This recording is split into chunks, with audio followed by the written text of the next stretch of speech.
Actually started? Yes, we are. We haven't even begun the roll call yet, so you made it just in time. All right. Waiting Why for don't I the go live ahead? stream to start, which will take about 30 more seconds.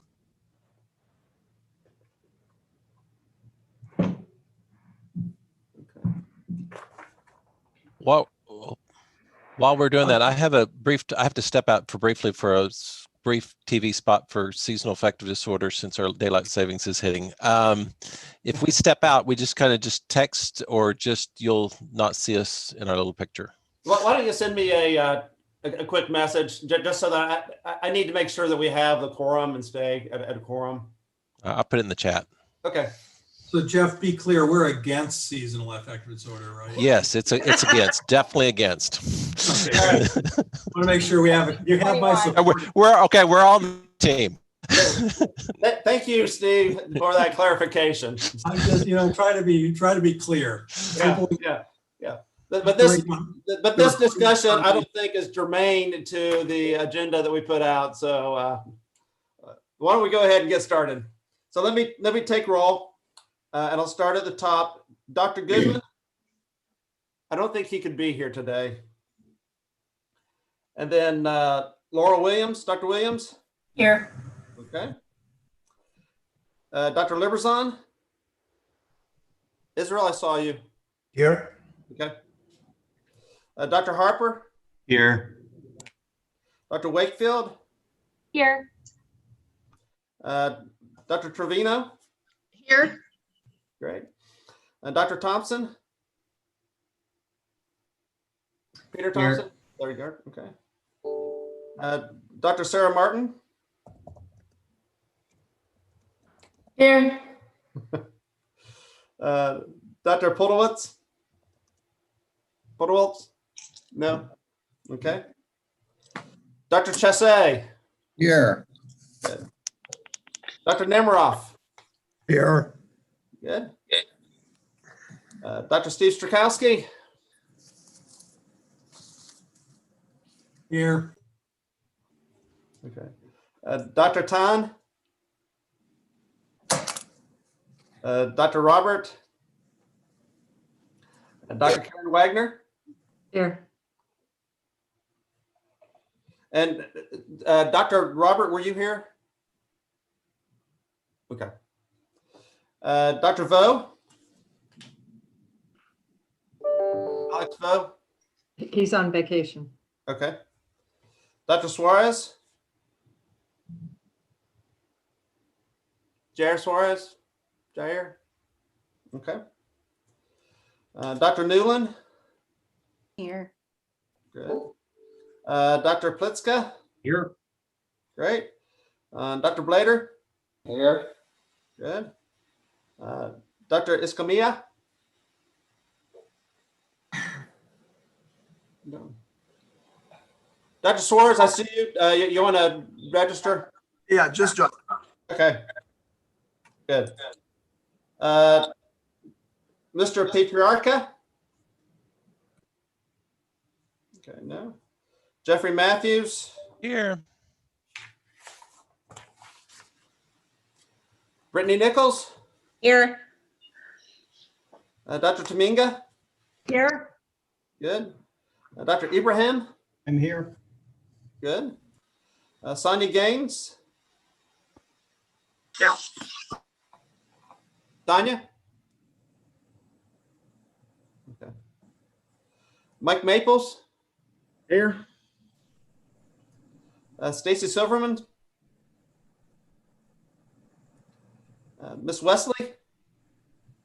Here. Good. Andy Keller? Here. Good. Octavio Martinez? Dr. Martinez? Morning, David. Good morning. Danette Castle?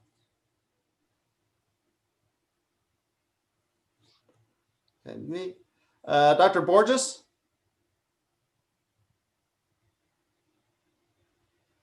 Okay. Mr. Patriarca, I think you joined after I called your name. Are you here? Yes, Dr. Lakey, I'm here. And Dr. Escamilla is on his way. He's teaching medical students. He said he'd be about an hour late. So, Okay.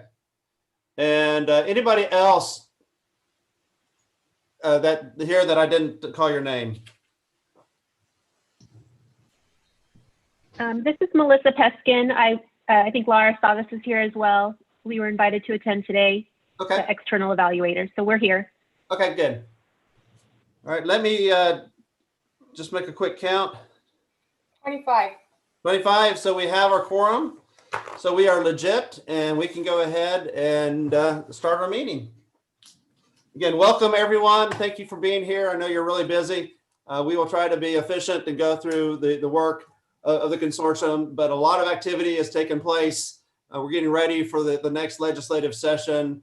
Again, from what I've seen, again, a lot of increased activity that I want to hear about that we'll share today, but thank you for your time and your energy today. First item of business that we have regards the minutes from the last meeting. If you could take a second and look at the minutes. They were sent out.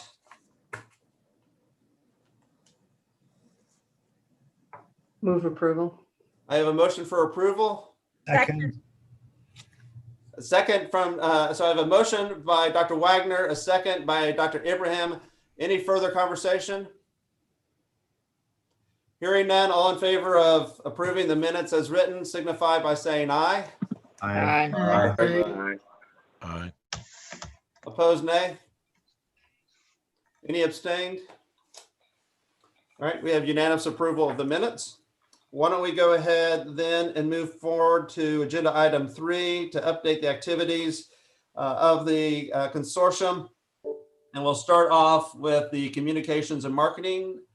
Dan Oppenheimer, are you here? I'm here. Yeah. Good. My internet crashed about 5 minutes ago. I had a mad dash around the house trying to figure out what was wrong. Anyway, so I don't have a ton to share this one, but I want this meeting, but I wanted to do sort of two things. One was some of you may have gotten emails from various sources about a conference we have coming up that I think is relevant to the consortium, which is the Texas Pediatric Brain Health Summit. And I just wanted to share that info with you all. That's going to be on November 5th, 6th, next week, Thursday and Friday. I believe it's free. You can see some of the folks who supported it, state agencies, philanthropic foundations, but that's enabling us to put it on for free. And I was just going to show you quickly, Luann and Laurel are at the very end of the agenda, just talking about the Mental Health Care Consortium. But there's interesting panels. The keynote speakers are Jack Shonkoff from Harvard and Cynthia Osborne from UT Austin. So I just wanted to share that with you. If any of you wanted to sort of disseminate that amongst your channels, let me know and I can send you a graphic and some verbiage and things like that. But registration, I think, is going to close midnight on Tuesday night. Again, it's free, but we do want to cut off registration at some point just to sort of get hard numbers. So that, the other thing I just wanted to let you know, because it's come up a number of times, issue of making sure that our materials are bilingual. So one of the things we're moving forward with is we're just going to buy a simple WordPress plugin that allows people to, it kind of has two functionalities. One is it can auto-translate into a lot of different languages. The auto-translate, as you know, I'm sure from your own experience of Google Translate, isn't perfect, though in a lot of cases it's very good. So we can also edit. We can look at how it's translating the Spanish and make custom edits to that. I don't think we'll do that for a language other than Spanish unless we get a specific request. But we are moving forward on that so that our website will be multilingual. And the only other thing I was going to update folks on was just this is still a little rough, but we're moving forward on coding the new iteration of the website.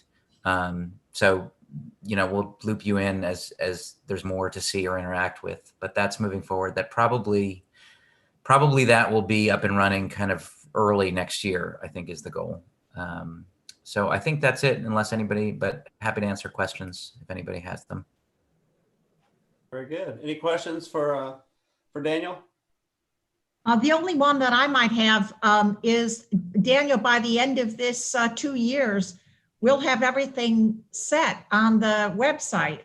Will we still continue? I guess this is a question for Dan, but also for David Lakey. Will we still continue with these logos and with this I'm less asking whether we'll continue with the work than will we continue under this umbrella? Yeah, I think everything will move kind of to a next phase. And so we've spent this year standing things up, the initial work to put a web page up, the initial work for logo. But I think there's going to be an ongoing need for communication, especially as we're making sure the pediatricians, the primary care providers, et cetera, know about the work that we're doing.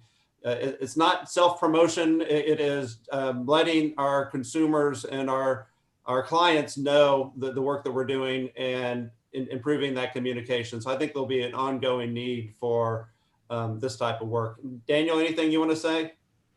The only thing I was going to add was, I think we all like the logo. So I think that will, unless something drastic comes up, we'll continue with that. If at any point we need to, if the acronym changes for any reason, we can always adapt that. But I don't see any reason not to sort of just persist with the current branding as long as everybody's happy with it.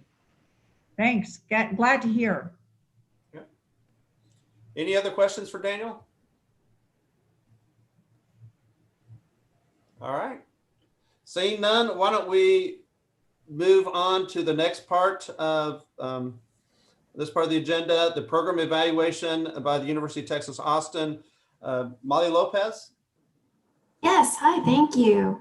Well, so as you all know, we've been busy over the past month really trying to gather some information from you all, both some qualitative information about the work of standing up the consortium over the past year, both as a collaborative group as well as within your local institutions.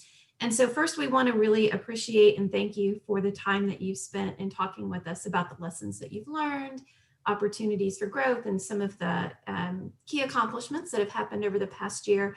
I think we're wrapping those up this week, so we really do appreciate your time. We know how valuable it is.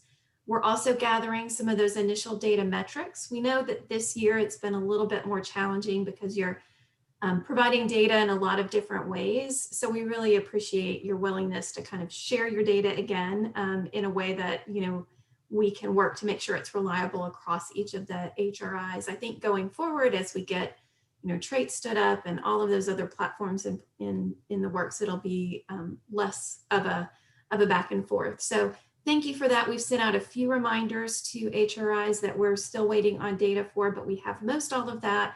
And we may be just reaching out to you for clarification here or there to make sure that we have the best data we can to present back on the work that you all are doing. So thank you for allowing us a chance to kind of document and share all of the work that's been done over the past year.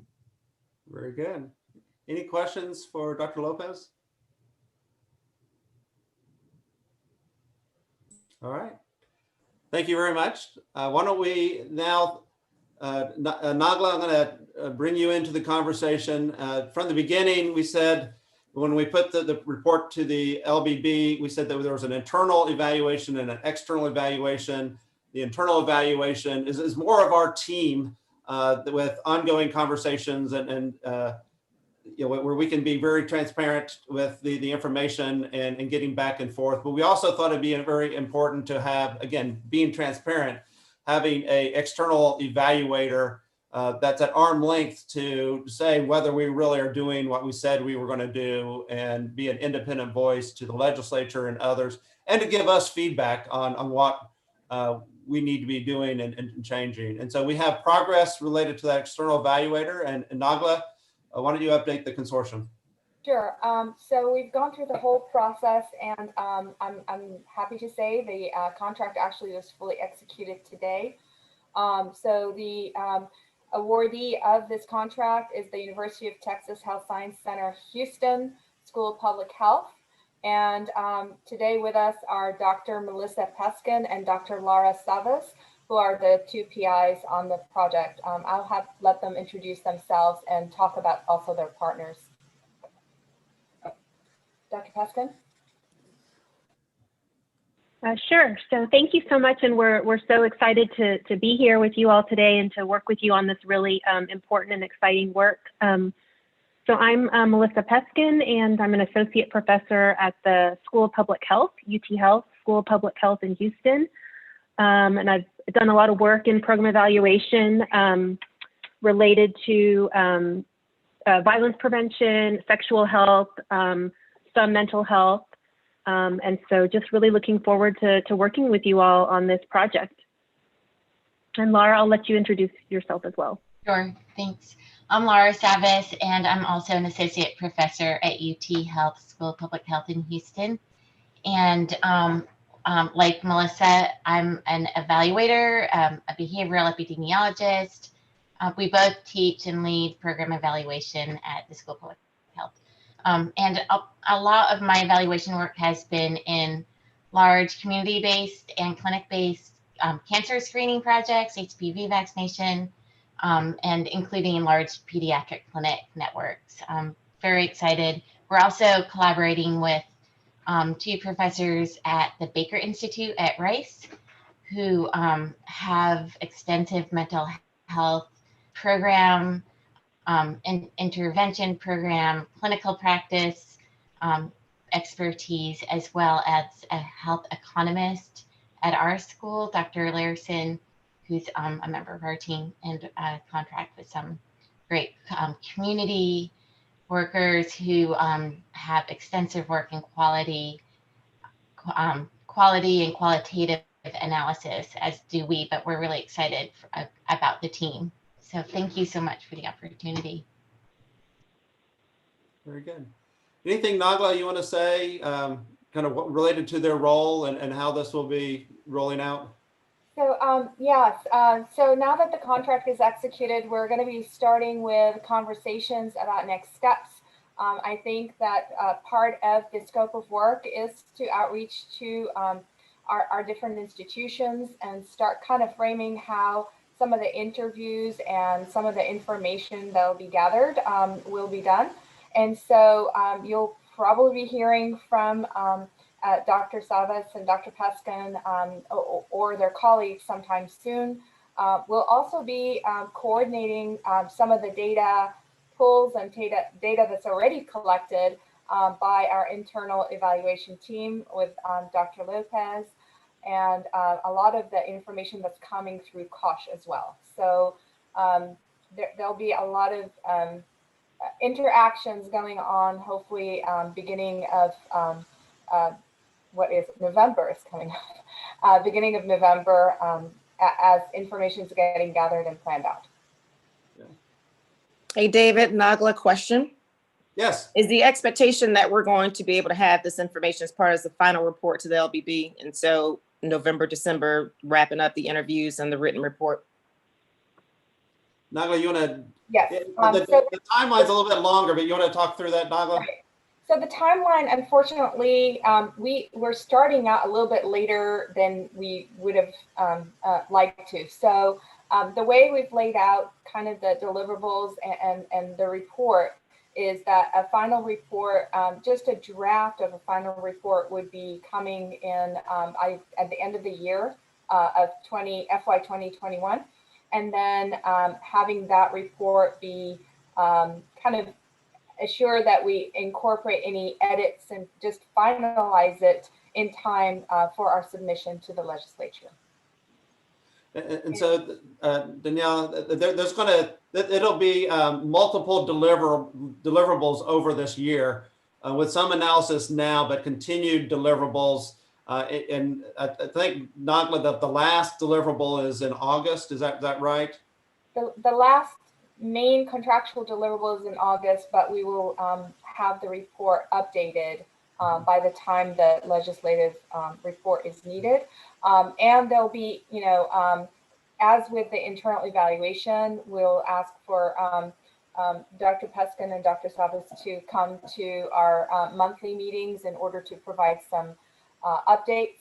And as information is summarized or found, we'll look at trying to share as needed. And so, Nagla, kind of building upon that for the folks that are not part of the executive committee, but the stakeholders that are listening to this meeting, it's really important to us that we get honest feedback on how things are going. And so we really want your honest input. If something's not working well, et cetera. That'll be part of this role. Where are those opportunities? Because we're really committed to driving quality improvement in this area. And so this isn't just to get pats on the back, et cetera. It is to get opportunities on how we can make these programs that we've been entrusted by the legislature to roll out to be more effective and used more across the state of Texas. And one of the purpose of this evaluation is really to look at how each of the programs is set up and the models, and to look at what are aspects of the models that are working better in this community versus that community. So it's looking at it too for subpopulations and geographical areas. So this evaluation is going to really kind of try to look at that. And for those projects that are just now being implemented, also looking at what are barriers or things that are going on and how to improve that. So that the evaluation is really intended to assess where we are and how to improve on the models that are being implemented, but looking at it from a local perspective. Very good. Any questions from the executive committee? All right. Well, thank you very much, Dr. Peskin and Dr. Savas for being here today, and we look forward to your input. Thanks. Thank you. Thank you. All right. Dr. Plitzka, I'm going to transition to you now related to the community psychiatric workforce expansion. Sure. There's a document that you were sent as attachment, the Community Psychiatry Workforce Expansion .doc, conveniently titled. If we could put that up on the screen so people can see it.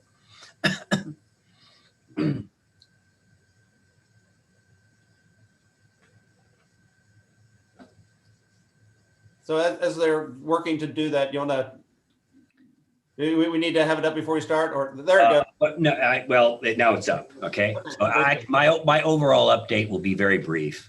So this shows our progress to date.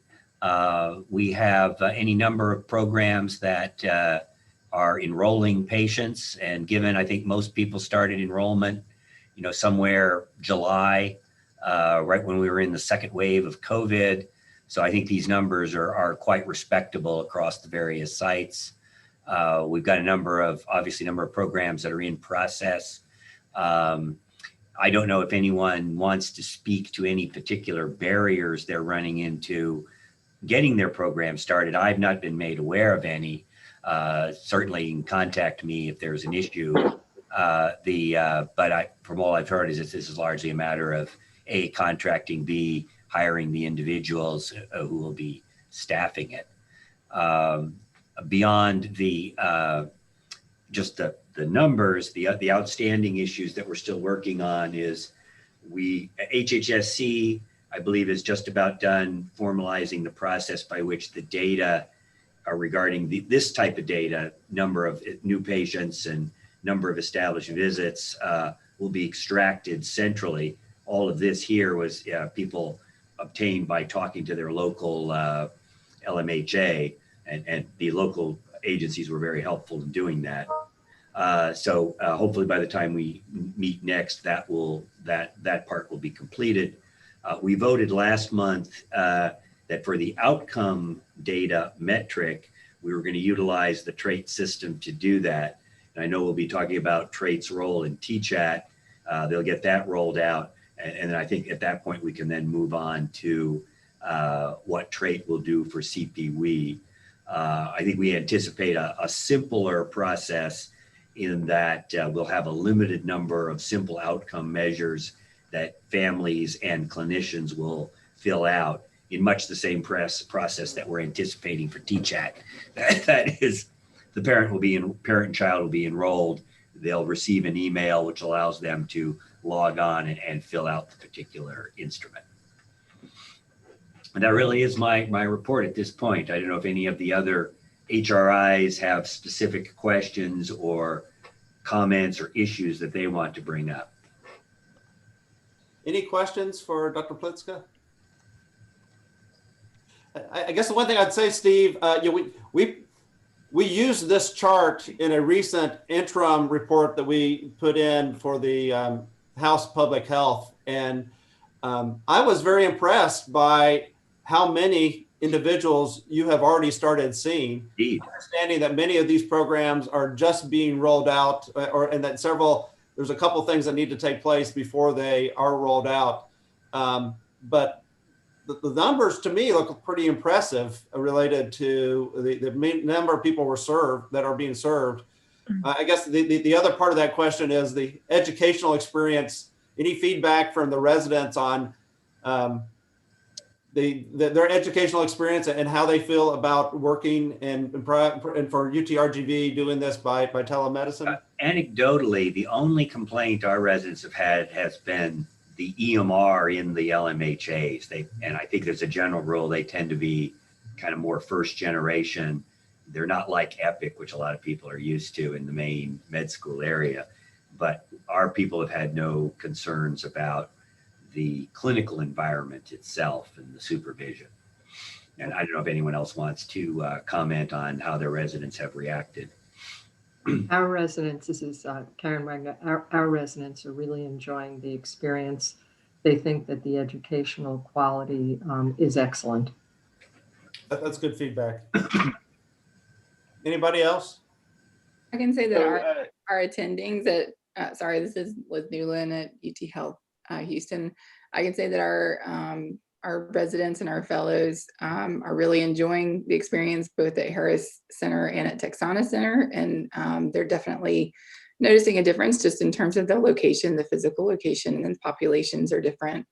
And the attendings also are reporting that's a very rewarding experience having transitioned to working in the LMHA. Oh, very good. Yeah, and I'll probably be requesting manually your patient count numbers for October. Hopefully by November, we'll be able to do that centrally. Dr. Plitzka, this is Mike Maples. How many residents does this represent? I can't say off the top of my head, but that's an excellent metric that we should be reporting going forward. I would say I guess off the top of my head, we're looking at 20 residents, I would guess. But that literally is a guess. I should have more precise numbers for you. Well, maybe we can add a column, and that would just be how many residents. I think that kind of gives it some context. That's a very good point. Yeah. And Mike, this is Sarah from Texas Tech El Paso. We have 18 just at Texas Tech El Paso. So I bet it's Dr. Pliska's probably being. I didn't realize you had that many residents altogether. That's very impressive. So it's fellows and residents. Yeah. Okay. So I want to also add in, Steve, that I would agree with all the positive things that everybody else has articulated, but also at UT Southwestern, we'll have child fellows and we'll have residents and we'll have a lot of medical students as well. So we have a broad category of people who will rotate through our Metro Care centers. All right. Well, I will make sure that we have a column on number of residents that are in the facilities that particular reporting period going forward. But other trainings would be important too, I think, to indicate. Thank you. I think that'd be good. Again, the goal here is not only providing additional services to the local mental health authority, but that we get our young residents and psychiatrists an exposure to public mental health service and documenting how many are getting public mental health service. And then one of the long-term metrics is how many of them in the future go into public mental health service as their career following the completion of their residency. Dr. Lakey, this is Laurel. So Molly's team, her survey includes asking each HRI how many residents or fellows are on these rotations. So she will have that also as a metric from the internal evaluation team. Okay. Very good. And then Danette Castle, I saw you joined us. Any feedback from the local mental health authorities so far about how this is going? Just really positive feedback. And what I hear now is are the local mental health authorities that are not participating, hoping that they'll have an opportunity to participate in the future. I think that's important. And if there's a way to document how many additional local mental health authorities would like to do this in the future. I think the folks at UTRGV have shown that they don't have to be geographically in the same area in the use of telemedicine in the way that they're expanding. And so if there's a way to document how many additional ones would like the opportunity to participate in this, I think it would be helpful to us. So we do have a good starting point. We had all but 9 that submitted in the beginning of their interest, and those that were not ultimately determined to be a site all expressed continued interest. And I suspect that those that had particular concerns on that first round would probably like another opportunity to weigh in if there was another opportunity, if another opportunity were to emerge. I think it would probably be very timely right now to gather that information, especially as we're approaching the next legislative session. Again, there's a lot of things that will be discussed during the legislative session. The biggest win that we will have is if we can stay kind of where we are right now. But there may be opportunities to discuss this issue and build that momentum for, I would like to see in the future that we're supporting all the local mental health authorities, through this, and maybe that's can't be done right away, but figuring out is that a desire of the local mental health authorities, I think would be good data to have as we approach the session. Well, I in fact did ask David and Luann about whether there were any unexpected funds because our local mental health center is really eager to be part of this. Okay. Good. Andy, your light is on. Anything you wanted to say? Yeah, just wanted to say I'm really glad we're talking about, I think these are both important. The number of patients seen obviously is super important, but it's really not the most important thing. The most important thing is the number of residents that are exposed and go through. So I just really think we need to keep our eyes on that. I also think we need to be really rigorous about if we're reporting numbers, and it's not just a matter of reporting how many residents go through, it's how many FTEs that relates to, because while we're all happy and people who are on our side are happy about seeing these kinds of numbers, people start crunching the math and they're like, well, wait a minute, like we're spending how much money to serve these people? So I just think this is obvious to anybody tracking data, but I just think in this discussion right now, we just need to all be very rigorous about that, because even though these are awesome numbers, like we need to be able to show at a pretty granular level if we're going to start putting these out. So I know the evaluation's handling it, but I just want to make sure we're all aware of that. If we start sharing, like this example, which is a cool piece of paper, I can see people who don't love us and don't love what we're doing having ways they can criticize it between looking at the different schools. So I just think we have to be aware of that. And I know we are, but I just wanted to kind of call that out. Okay. All right. Any other feedback? All right. Hearing none, I think good input, and thanks everyone for all the work to roll this out, and thanks Steve for your work in championing it. Okay. The next item on the agenda has to do with our fellowships. I talked to Dr. Newland. There really isn't an update right now. It sounds like match will be in January. It sounds from our last conversation that there's been a lot of interviews, a lot of interest in our Texas fellowship programs, but we're not going to know until January how it plays out and whether these new fellowship programs are going to match or not. Again, we have been very transparent that the numbers are aggressive. We want to attract as many young fellows to Texas as possible, and so have these open slots, but don't expect all of them to fill. But if we can increase the numbers, it will be a significant win. Okay. Any conversation related to that? All right. Hearing none, let's go to the research initiatives. Dr. Tominga, anything you want to say as we kick this off? We're starting. Research is always way at the end, so I was not prepared in my mind. But I do want to say that for sure, Charlie and Madukar will want to speak also. But I will just introduce this by saying that there's been what I think is an unprecedented pulling together of each one of the medical schools, each one of the HRIs across the state of Texas. You know, I rather conservatively pulled together maybe 6 or 7 centers around depression and 6 or 7 centers around childhood trauma. But we'll be very proud to be able to present to the legislature that there are 12 sites doing the depression initiative and 12 sites doing the childhood trauma initiative. I'm not the one that's in the trenches, and both Charlie and Maduker are. But I do know that each one of them, all of the centers, all of the 12 centers have been trained, and at least 8 of the centers are now IRB approved. And many of those 8 centers have started entering people into a childhood database.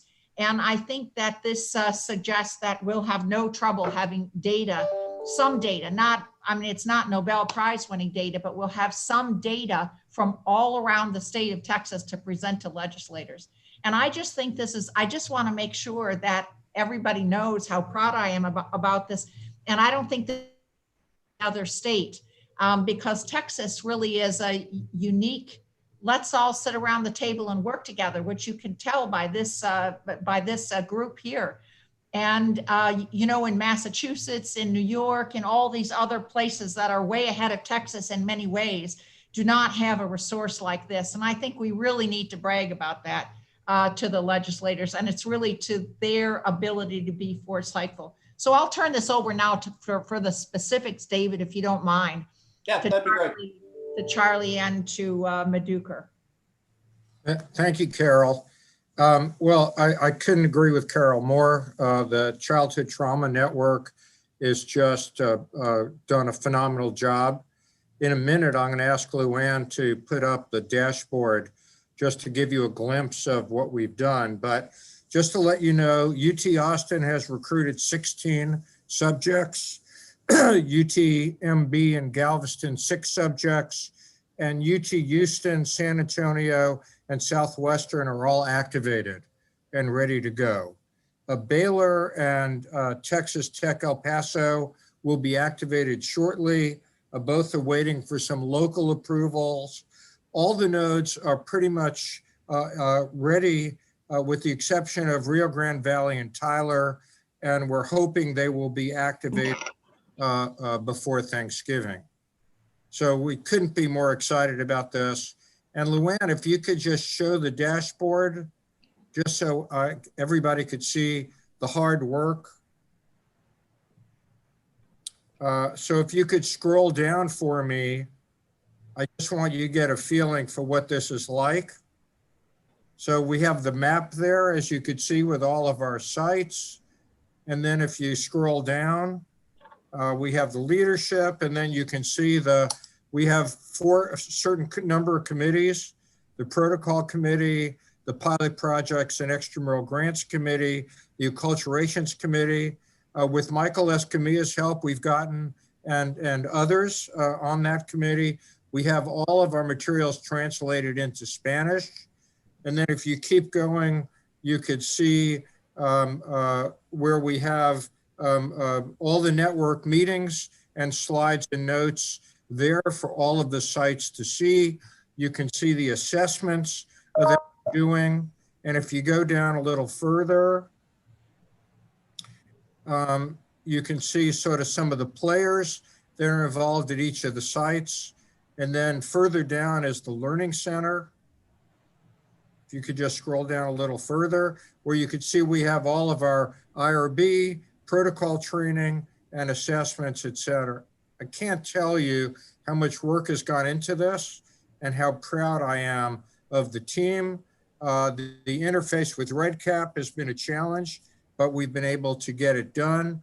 And I think we're going to actually exceed there are the node links to each of the sites. I think we're going to actually exceed our expectations for recruitment. So that would conclude my report. But thanks very much, Carol and David. Thank you, Charlie. Any questions for Dr. Nemiroff?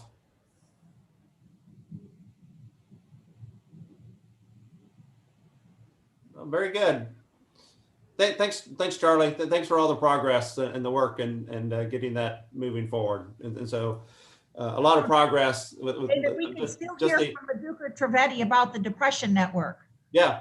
Yeah, no, I was just saying with this one, a lot of progress with the infrastructure, and then now enrolling patients, and you're just starting. So it's not surprising that the numbers are where they are, because this network has just been put in place. But yeah, congratulations.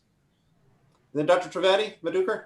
So I think we are also, I second what Carol and Charlie said. I think we have similar progress. We have 8 sites already enrolling, the other 4 very close, at least 3 of the 4 very close. They just started waiting for some business associate agreements, but otherwise they'll start enrolling. We have 18 patients enrolled.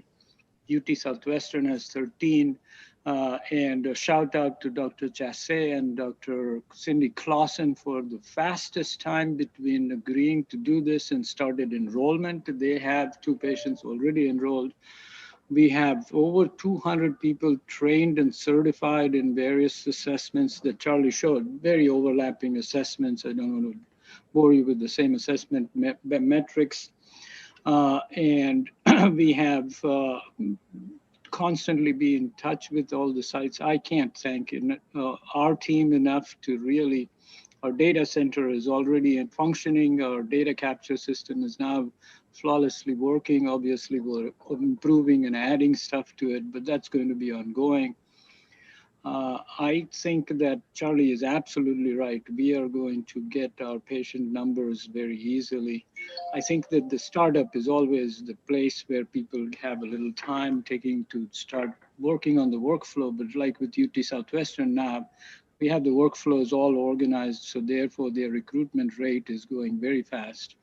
And I'm hopeful that all the sites, once they get their first few patients, they will figure out the workflow issues, and then the numbers are there. Because one of the cardinal things that people are beginning to recognize, they knew it already, and that is depression, unfortunately, is not a rare disease. I think the issue is really to be able to make sure that you put in place the workflow issues so that patients coming into the system get approached for this participation. This is, well, Carol is right that this may not be Nobel Prize type, but I think that patients and providers, what we are getting feedback already is that, like Graham Emsley's quote I'll give you, he says patients are now coming back saying this is fantastic because they are now being monitored, and therefore they're getting feedback about their clinical status and their functional status, so they can keep track of how they're doing. It's almost like empowering kids and their parents. And so I think our big task now is to continue to enroll in all the nodes, and we are working with each of them. The nodes have been fantastic. They sometimes, I think, get a little worried that I bug them too much, but that's okay. You guys are here in the EC going to protect me, so that's good. And I think we are on track to doing something that many other states have wanted to do, but I don't think they have succeeded. Very good. Any questions for Dr. Trivedi?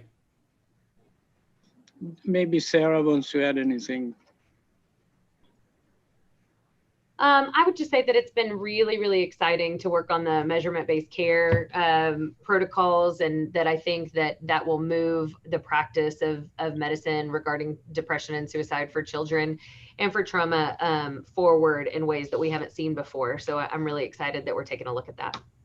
And I think this measurement-based care, thanks, I'm so glad you brought it up, because I think that one of the key issues that we are doing, which is quite novel in real clinical practice settings, is elevating the quality of care as we are implementing this research project, so that everybody is trained on measurement-based care.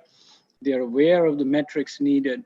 We are actually getting fidelity forms every time filled out about the quality of the measurement-based care. So we'll be able to make judgments about where additional resources are needed in order to get the better improvement in quality of care.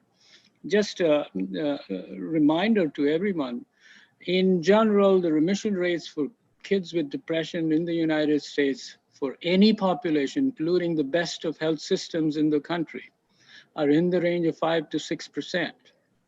Mainly because measurement-based care is not used, collaborative care is not used. We have treatments, as Andy keeps on saying all the time, is that we can always be aiming to get more treatments and better biomarkers, et cetera, which is the kind of research we do. But what we currently have should improve outcomes for 50, 60, 70% of people, and yet we don't get there. And this study is actually inherently engaging all the physicians and clinicians in these systems to improve the quality of care, to get that kind of outcome, so that then in the next phase, we could actually be studying or implementing things that could elevate it even further. And that's unique, I think, in our protocol. So I appreciate everybody hanging in there, and thanks to Sarah and Eric for orchestrating the measurement-based care training, et cetera, for all the clinicians in the system. Very good. Any other comments from the rest of the executive? Well, David, I was remiss in not asking Karen to step up as the co-chair of the Trauma Network to weigh in on our progress. I apologize, Karen. No problem at all. The network, the Trauma Network is doing fabulously. I'm so impressed with the quality of work that's happening and the cooperation with everybody. It's faster than anybody could imagine. And I think, you know, an interesting thing above and beyond the research component of it, just having this research has increased awareness of childhood trauma and asking about it. So it's had, and we haven't even done the research yet, and children that otherwise would never have been known that they had trauma, it's now known they have trauma because people in clinics and other settings are asking. So it's already served such an incredibly useful purpose already, and we certainly can't wait to see what the research outcomes are. Very good.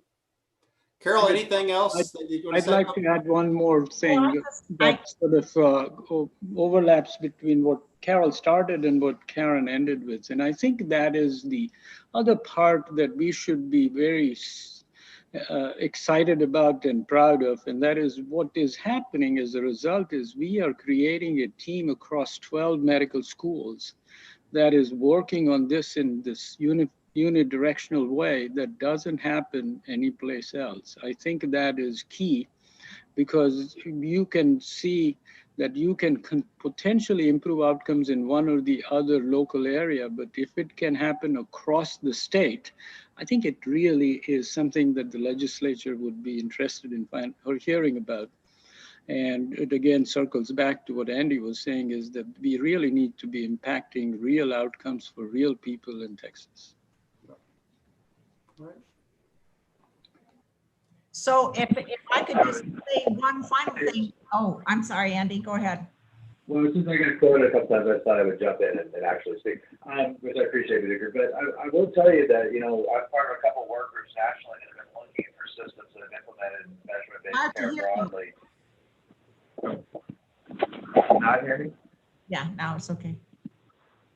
Okay, so I'm part of a couple of national groups that are looking at broad-scale implementations of measurement-based care within health systems. And, you know, the one that probably gets touted the most nationally is Penn's system in Philadelphia, which is, you know, I think they've got 94 clinics. There are about 8 of the clinics that are pulled at this point into that. But, you know, I'm not aware of a broader scale initiative than this. And if we could truly have all 12 of the children's clinics and the processes that we're working with implement measurement-based care, Texas would have the largest implementation that I'm aware of in an academic setting. And I think it's just really an opportunity to lead, and something for sure we should be proud of that we're starting to do, and even prouder when we get some traction on this. So the Pennsylvania system, Andy, as far as I know it, does involve it does not involve rural areas of the state, and it is one of the things that we're doing in Texas that's particularly important, that I think that we would say particularly important. David, what I would like to say is a kind of that I notice is that although this is really put, and we have made a conscious effort and specific effort to put this in a corner and call it research, the clinical benefit that has resulted from this research, you've heard all of the people talk about this morning. And so I think that would be one point to make to the legislators, that even though this is research, was conceived of as research, will be used as research, there's really a quite considerable clinical benefit to this as well. I think Karen said it the clearest. Very good. All right. Any other comments from the executive committee? All right. Hearing none, one little kind of bureaucratic thing here real quick. We've had a couple of executive committee members join us since the meeting started. Danette Castle, just want to recognize that you're here, and Dr. Silverman, that you are here. Anybody else join us since we started? All right, very good. Why don't we go ahead and then transition to item number 5. Dr. Williams.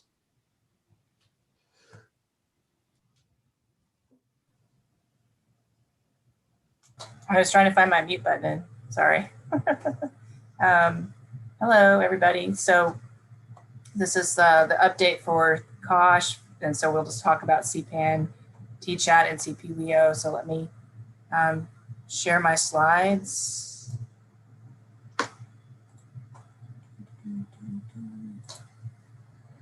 Can everybody see the slides now? Yes. Okay. I always have to do a little trick. Just give me 1 second, sorry. Because now it does this weird thing because I have two. Okay. All right. So this is our updated report for the Central Operational Support Hub. Happy, safe Halloween to everybody. Please continue to practice. The pumpkins aren't really doing a good job of social distancing, but they are in a family pod, so it's okay. But they're going to wear their masks to go out. So we're going to talk about telecommunications system, the data management system, then CPAN, tchat, CPWO, and the centralized referral system that we've been working on. Jennifer is under the weather today, so I'm going to sort of talk on her behalf. She's the one who's been working most closely with the last item. But we spent some time this morning updating, so I make sure that I have the right information. So I think we've already talked about this idea, just worth saying again. There's just been so much collaboration across the state. As we just heard previously with the research team, I would echo that we, I think that Texas has come together and this is all hands on deck. Everybody's working hard. And there's lots have been accomplished, so we really appreciate that. There is an attachment that I'm not going to pull up. You can see it at your leisure, but it is sort of the workbook from Lantana as far as where all the HRIs are when it comes to getting all the different technical pieces worked out to be doing and using the Lantana system. The goal for our transfer was to go system-wide November 2nd. We are pushing that back probably to the 9th just to make sure. We have a few teams that are getting close to having things operational, but not quite. So I think we will have a better transition if we go on the 9th instead of the 2nd. Just as a reminder, the phone system is working right now. This is to actually go over to the automated system with the auto attendant and then keeping track of all the data. So the phone number works right now and PCPs are calling, but this is just the sort of very last piece to have Lantana doing all of the pieces that we had asked them to do. And once they're fully operational, then we'll start to have reports that we can show and send. But as of today, 10 of the 12 hubs were trained and we're ready to be operational. And as I said, we've been talking with the CPAN team, state team about what the messages should stay. We've also finalized what is the schedule for when holidays are, so that again, we are all doing things in the same way, and so that CPAN is very consistent across the state of Texas. And So we're going to move now to data management. We'll talk about a few different efforts related to data management with the trait update. The data Are you intending to advance your slides? Because you're still on the opening slide. Yes, sorry. Advancing for me, that's weird. Okay. They don't appear to be advancing on the screen. Okay. All right, that's, because it says I'm screen sharing and it's showing. Yeah. Okay. Well, let me stop sharing and try again. Because I don't know why it wouldn't be, but. You might make sure you hide the presenter view once you bring it up, because sometimes that keeps the slide from advancing on another screen. Okay. Can everybody see this one? See, like it's in, yeah, but it's in preview form. So you got to enable it there.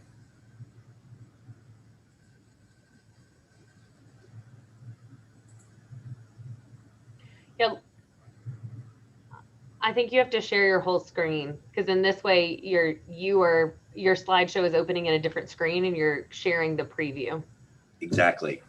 Sarah says it in a much more articulate way than I just did.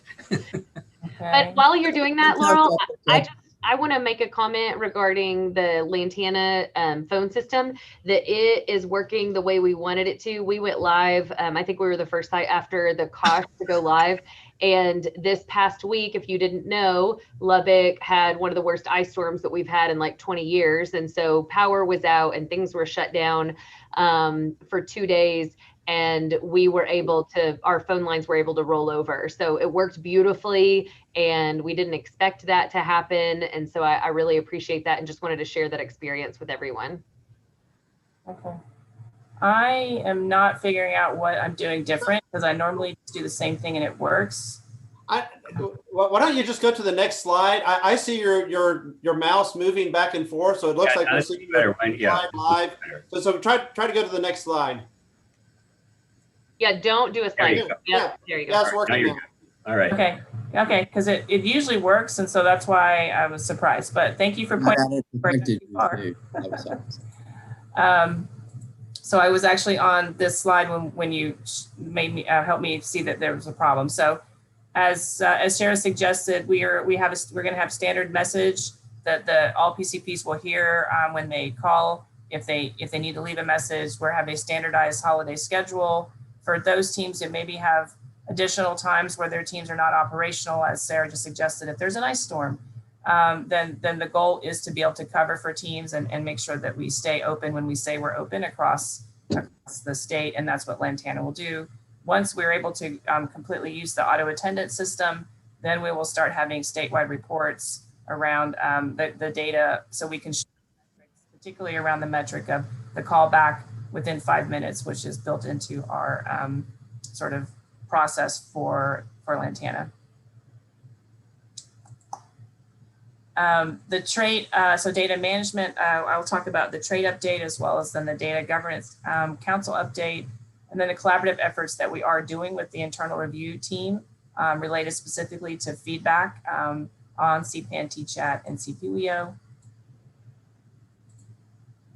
So we, based on the information from our last executive committee meeting, we are working with Trait to update the contract with the new elements. I'm hoping to have that done hopefully by next week. Regardless of that, the Trait team has already started to work on the tchat workflow. And there were 2 attachments that I think were sent to you guys for review. I don't really think I need to bring them up. I can sort of just talk about them briefly. But for the CPAN, we are in the timeline of phase 3, which is where they're starting to do helping us come up with the analytics, as well as the sending things out to the PCP after the phone call. They've started to work on the tchat workflow as HRIs have sent in their joinder agreements, and that was a process that was agreed upon. Then the trait team turns right around and does a training with each of those teams. So several teams have turned in their joinder agreements and have gotten their training for tchat services phase 1. Phase 2 is the process where they're adding the additional measures that we decided as a tchat team across the state. Speaking of outcome-based measurement care, this is what we're going to be doing with tchat, is that we have a standard set of measures that families will complete based on the diagnosis during their tchat care. And so they are adding a few measures that weren't already built in, and they should have that done in November. We are working to have a meeting with both the CPB teams themselves as COSH to make sure we understand how each of their systems are running, as well as starting to have our first meeting with TRAIT about how to set up the, as Dr. Pliska said, a sort of a more basic going back to their roots. So as a reminder, one of the things that TRAIT actually is as a platform, as a company, is about measurement-based care. That is their bread and butter. And it is a way for families to track their care and actually get that information in their hands.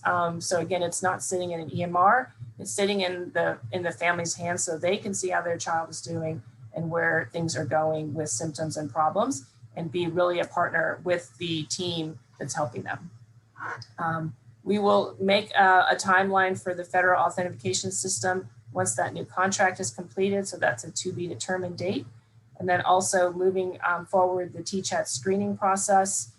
There's a conversation around that screening process that we'll talk about when I discuss tchat in a few minutes.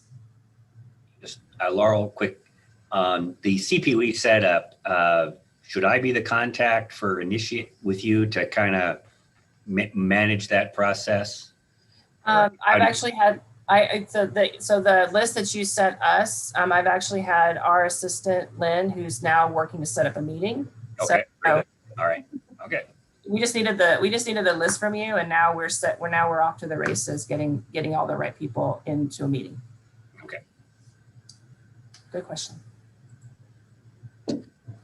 The Data Governance Council, we've not met in 2 months, and that's partly because there's not work for the Governance Council to do right this exact moment. But as we start to work and build out what tchat is doing data definition wise, then we will need for the Data Governance Council to have an oversight and review. So, and our goal is to have a meeting sometime in December, because I think by that point, we'll have some definitions that we need for that council to look at.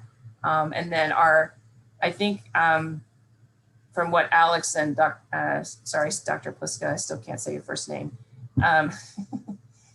As far as the chairs for those, for this team, what we had talked about is once we have the definitions kind of set, then we would start working on a data library build. So I think that a realistic time frame for that, based on how other things are going, is sort of that January time frame. But we'll have a better information to share with you when the council meets in December, whenever our next executive committee meeting is. So there's that. The internal review team. So Molly's team has been working with the COSH team to do the surveys, to ask for feedback from providers about their experience with CPAN. So her team has created a couple of different ones. That's also an attachment that I think was included today for you to review and look at. The goal is to, again, start rolling out these surveys to providers in the November timeframe. I think it fits nicely with the uptick in calls that we're starting to see, that we'll start to get some initial baseline data that both the internal team and the new external team, that we can start providing to you as we work to, see what processes need to be improved. So we sent the HRI state CPAN team the surveys. We got some good feedback from those various teams about what ways some of the questions might be improved upon. So I think Molly's team was lickety split on it, with making maybe some of those suggested changes.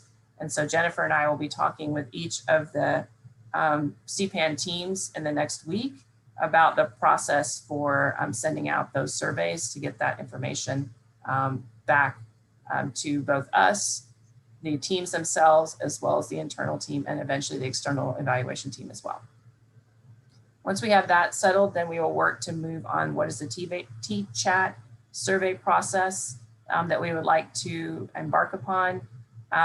One of the things that we're working at for tchat in particular around TRAIT is sort of a final form for the families. And so that may be something that actually gets included specifically in TRAIT, but that is something that we're working through right now. So the work that the COSH is doing with the internal team to really try to get some of that quantitative and qualitative feedback in our hands so we can start to make adjustments and improvements as needed will be coming shortly. Laurel, could I ask a question about trait migration for CPAN? Yes. So for that, it looked like there's going to be this additional verification process that PCPs will have to do as they are going from the current system that the HRIs have as they migrate over to trait. Could you speak a little bit more to that? Is every individual PCP that's already enrolled in CPAN going to have to go through this additional process to be part of trait? I don't think I know the answer to that question. I'm not sure if Jennifer could, because she's not on. I don't know if she could tell me the answer. I think that one of the challenges that we had is that some of the data in REDCap was not accurate or fully complete. So the migration has taken longer and some systems were a little more complicated and we had to go back and redo some things that were not currently there. So I think that that may be part of the challenge, but I don't know that it's exactly the challenge you're speaking to. So Jennifer and I will happily take that with you to your question at Dell and see where we are with it. Okay, thank you. I appreciate that. Sure. Because the data migration did not go as smoothly as we would have hoped, actually the COSH team did go and do things by hand to help out the local team so they wouldn't have to do it themselves. And so I've had several people on our COSH team working with all the data to make sure that it migrates over. Because one of the things we don't want to have is we don't want to have inaccurate data migrate. So we've been sort of having to go through line by line and make sure that we have accurate data. And so that's taken a little bit longer, but I think we're pretty close to migration for most teams at this point. Good to know. I think the concern that we had was that if PCPs have to have that additional step of email verification to migrate over into trait, that all of the folks that are registered right now may not successfully transition over and our data wouldn't reflect the actual number of PCPs that are enrolled. Sure, and I think that's an important thing for us to look at and make sure that we get that right. So we'll work on it with you. Thanks. So wait, can I just ask a question about that? I just want to make sure I understand. I mean, as an ignorant person who's not actually doing anything on this project. So what are we saying that there's a requirement on the, can you just say what the requirement we're putting on the PCP? And these are PCPs who are already enrolled. So what is it that we're making them do in order to stay enrolled?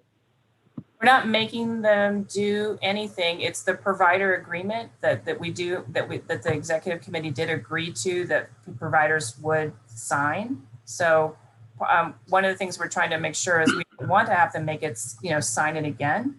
But if the data was that they gave as far as their practice location, their phone numbers, the things that we need to help, make those referrals go smoothly for them, that piece, I think there was just, there was some data that was just entered that wasn't accurate. So now we're having to go back and again, we're going back line by line with the goal of trying not to make it challenging for the provider or for the individual HRIs.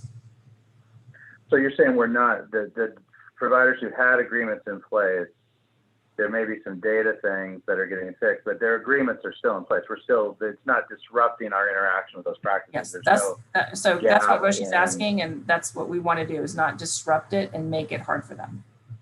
Well, I guess I'm asking, is that the case? Are we currently disrupting the flow? Do we have not currently. Are there any that are being disrupted? So you're saying none have been disrupted. All the ones that are in are continuing to work. Okay, well, that's reassuring. Yeah. But I think her question is, I want to be clear that I'm not sort of hiding her question. The data migration for the Dell team is not complete. And so that's one of the reasons why, is that we're having to really fine tooth go through that data a little bit. And we want to make sure it's right. And so I think she's asking a good question. Are we going to disrupt them? And so my answer is no, we do not want to disrupt the providers that have already signed an agreement. And so that's why we need to work on it to make sure that that doesn't happen. Dr. Williams, so I was just talking with our director, and because we had this issue, but we are all migrated. And our experience was that the clinic director did have to answer that email and accept it through trait. But once the data was migrated, it's not like they had to re-put in new information. So I think there is another step, but it's not like each individual provider had to do that, Dr. Coley. It's that the clinic director over those people did have to answer the email and say, and hit that link to enroll, but the data was already there. So, okay, so it could be a practice manager or someone who responds to do the enrollment verification. Yeah, that was our experience. Yeah, it's definitely not meant to be the individual provider who's making the phone call at all. No. Okay. But at our place, maybe we just don't know how to do it well enough. But it was the case that people were having to re-enter, they felt like they had to re-enter data, and it was a big disruption. It may be that we just don't know how to do it well enough, and we're willing to take further education. You could just put that down, that maybe there needs to be another intervention around this. sure. And I think the issue is that, again, we found data that was just not accurate. And so we had to go back and put in. So it was that data around locations and clinics and numbers wasn't accurate. So there was sometimes having to do things again. Some steps were missed and people didn't put data in that they needed to put in. So it took longer as a result of that. So, but certainly, if there is an issue that you think that we've not addressed, then please reach out to me, and Jennifer and I will work to address it. Laurel, I think that the network, everyone who was involved, would benefit from a little bit of education, because their impression is that systematically every physician has to approve by the second email. That's their impression, and also they're not aware that you could use someone in the practice to do this. You know, some physicians may not have someone to approve it. But I think a little bit of education around it. Sure. So we can have that be definitely something I do with each, because we have our upcoming individual meetings with each HRI, so that we can bring that up to each individual HRI. And also at the state meet, and we have our regular monthly state meeting, and we can bring it up there as well. So let me just double check though, this email, until they click the new email, someone who's already enrolled, if let's say they take a week to click the new email, during that week between when they receive the email and when they find the person through this educational intervention to click it, they can still get consultation. There's no gap in consultation, and that is the experience of all of us. Okay, good. I just want to make sure. Yes, the PCP can still call and get their question answered. Absolutely. Yeah, and that would be good to include in the education, of course. Yes. And we have regular meetings with each of the CPAN teams, and we definitely have been working through some of these issues with each individual team. And it's good to hear this feedback, so we can kind of put it as a higher, elevate a little bit more, but it does not impede a PCP when they call at all.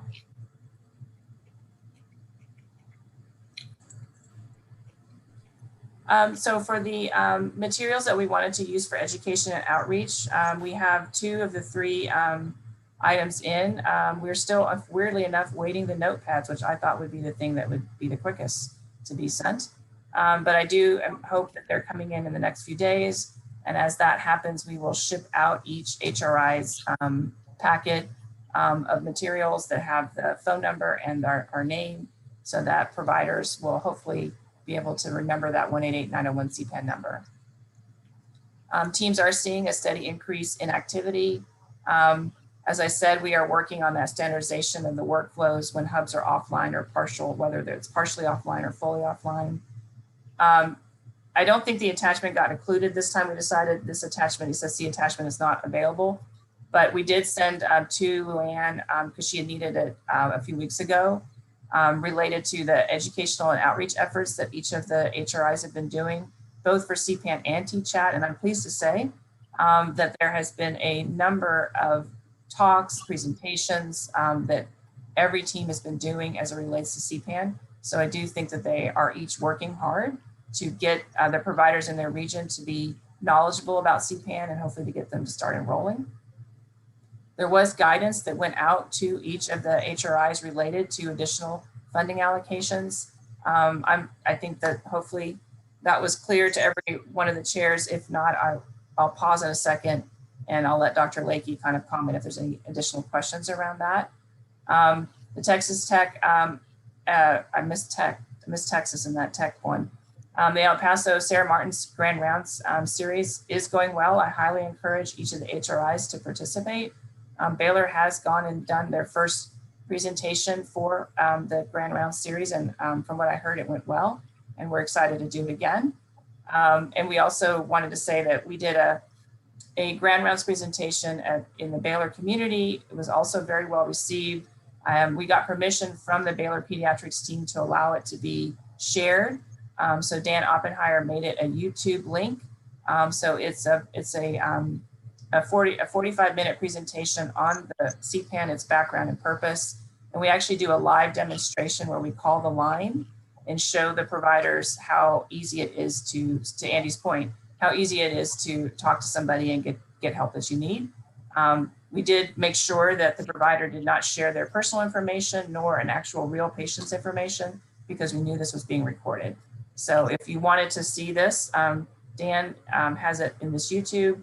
And as we have that new state website updated for CPAN, this will be one of those types of activities that somebody could go and see in the future if they wanted to learn more about CPAN in particular. Laurel, is that something you think, that Grand Rounds presentation, whoever constructed that, could we make that available to other HRIs so we could customize it and use it and we had all the same information we were sharing? Yeah, so we put it in the box along with the slide deck.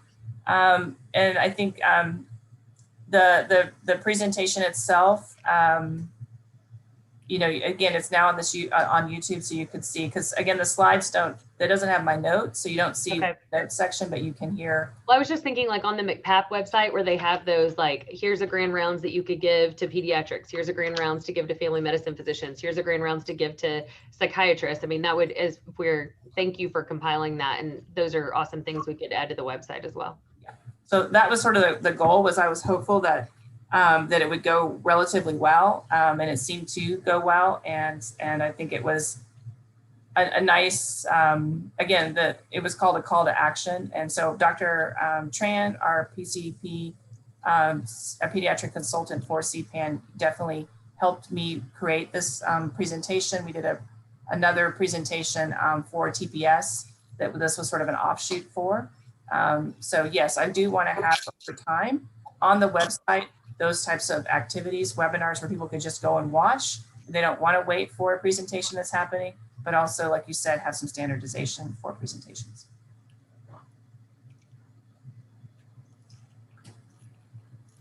Anything else about this piece of education for CPAN?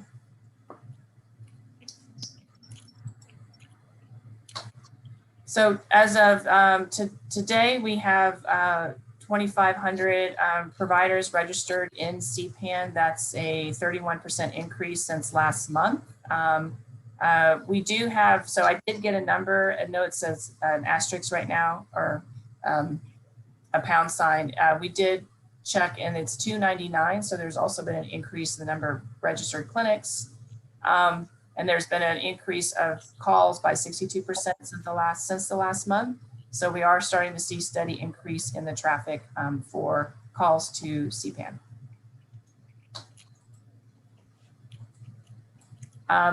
The reasons for the call and the types of providers that are calling, it has not really changed that much. They're still primarily PCP.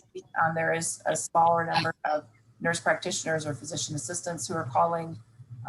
The bulk of the reasons for call have also not really changed. It's mostly around behavior management, medical management, and then referral assistance, which again, those are the three things that we say CPAN is for. So it's nice to see that that's the major reason for why they're calling CPAN. And Laura, if I may, could you go back to that last slide? And I just want to re-emphasize some of those numbers that you just kind of slid in there, okay? That we've seen a 60% month over month increase in the number of people that we've served.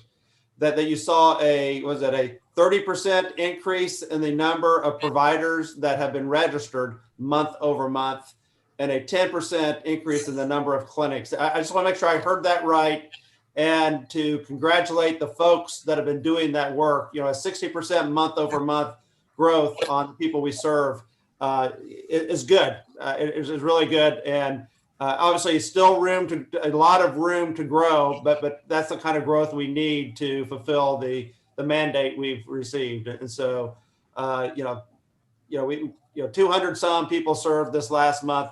Again, we're at the beginning of this, but 60% growth is to be commended. So thank you, everyone. You're here from me for that too, David. I have another question for Laura, if that's okay. I noticed also this tremendous growth, and it's understandable and commendable for sure. When we get to be a mature system, how many clinics will we have registered, and what will be the total number of calls for CPAN in a month? When we're a mature system, say we were 5 years old, what would your expectations be for those numbers? So when we talk to, other programs nationally that are, more mature, they actually say it can take up to 3 years to be fully mature. But it's usually they're saying you have 95% enrollment of providers that are considered PCPs. And so Texas has a pretty large amount of providers. So we're at the beginning stage. I think we're about 10% of all providers in the state of Texas. So definitely we would hope that by year 3 to 5, we're in that sort of 95% of PCPs in the state of Texas are. You want the number, Laura, you want that number to be 2,700 after 3 years, or say after 5 years. And then what would be the total number of calls you'd expect? So when we ask about sort of the average number of calls for the types of teams that run similar to us, it's really, I'm thinking by hour, so I can't calculate it by month at the top of my head. I'm not that fast with math. It's really about 8 calls per hour for both a child psychiatrist and 8 calls per hour for like a therapist. So it really is sort of like, for lack of a better word, kind of a relatively busy clinic day that you were taking calls like every 10 to 15 minutes, helping manage. So that's sort of the more mature system sort of rate of how busy, which is how we came to the model of staffing that we did, was thinking to that time point of being busy enough that if we're going to be able to answer the phone call within 5 minutes and have a psychiatrist talk to somebody within 30, we needed this sort of structure of the team to meet those metrics. Oh, is this 8 calls per hour per site? It can't be total. Yeah. Yes, so per site. All sites. That would be across all the sites we have, then it will be 8 per minute. It would be fun to see you calculate up those numbers, and then we can see what % of our goal we are, understanding that it takes 3 years, even 5 years to reach that goal. It would be very interesting. It's commendable. The growth is terrific. Thank you. Mm-hmm. No, I think our goal is to show you those numbers. I think we've just been not wanting to do it just yet because I think it would, on some level, it'd be, I don't know that it's reflecting accurately because again, some teams just recently stood up. And so I think, the summer was a slow sort of time for us to get our act together, for lack of a better word. So I think that we'll start to have a more accurate representation now that we're sort of, people are stood up, ready to go. And so we will want to report out numbers just like that. You may not want to put the actual numbers on. You may just want to draw a graph, and you could have a 5-year endpoint in one place, and you could just put your dot on there. That wouldn't make it look like you're not doing a lot. Right. That's a very good suggestion. So it is true that we've seen growth, and I from my perspective, it was the growth I was hoping to see, Dr. Lakey, because I knew that there was still a few teams that had not started, were not ready. They didn't have all their staffing pulled together yet. And again, the summer was just slow overall for primary care. They were hurting because of COVID. The numbers were down in their own clinics. And so now they're seeing a rebound with people coming back into clinic for PCP, for primary care. And so we're seeing a resultant uptick in our calls because they are themselves seeing more patients. Very good. So as I said, the reasons for why they're calling have not changed, but it's in keeping with what CPAN is there for. So we're happy for that. We've also, again, Dr. Lakey, we cannot say that the new piece of information you want to find out about is like where medications stopped, when medications were started, but we will be able to start to report that out. But again, there's not a big change in sort of the reasons for when there's a question around medications. There is often no recommendation or continue as is, a smaller recommendation to change a dose, a recommendation to stop or taper off a medication, and then again to potentially start a medication that has not been started. And then again, the referral outcomes are 28% recommending to see a child psychiatrist, but 54% any other type of behavioral provider.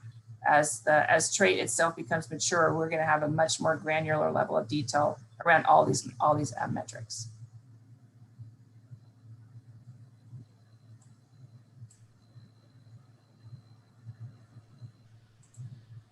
So again, there's not an attached Excel spreadsheet. We decided sort of late last night that the spreadsheet that had all the different schools and ISDs was actually just more confusing than helpful. But when I looked at all the data that was sent to us from all the HRIs, my count was that we are in 96 different ISDs across the state of Texas. The challenge here is that some of the HRIs are saying they're servicing all the schools in an ISD. Other HRIs are in some school districts, but not in every single school. So until we can have I think a better map of that, we thought it would just be better to just sort of state the numbers, but we will be able to start showing that. There is a blend of both urban ISDs as well as rural. And this number of 295 actually even increased as of yesterday, over 300 referrals across the state for tchat services. So this is pretty impressive when you think that some programs literally just started their tchat services in October. So before October, they were not providing a service, now they are. And so I do think that we're going to see some very nice growth for the tchat services as we move forward. We have created a Google map. It's interactive. This is just a screenshot of it. So you could drill down and look to see for the different colors that represent the different HRIs, what school districts they're actually in. And as that map gets refined, I think it will be a good tool. It also helps us see where we are and where we need to be. So I think that's the other piece of it, is that there's over 2,000 ISDs in the state of Texas. So we're not going to get to all of them right away, but I think this is a pretty nice start. Dr. Lakey? Yeah, quick comment. Again, great work in expanding tchat.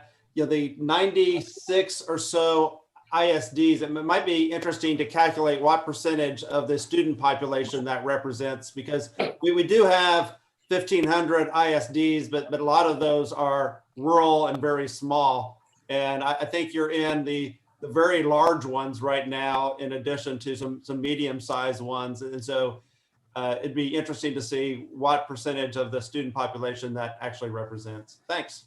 Yeah, and so that's one of the things that we do want to do. Like I said, it's just a little more tricky, because some of the HRIs, it was like, well, we're in this ISD, but we're only in these particular schools.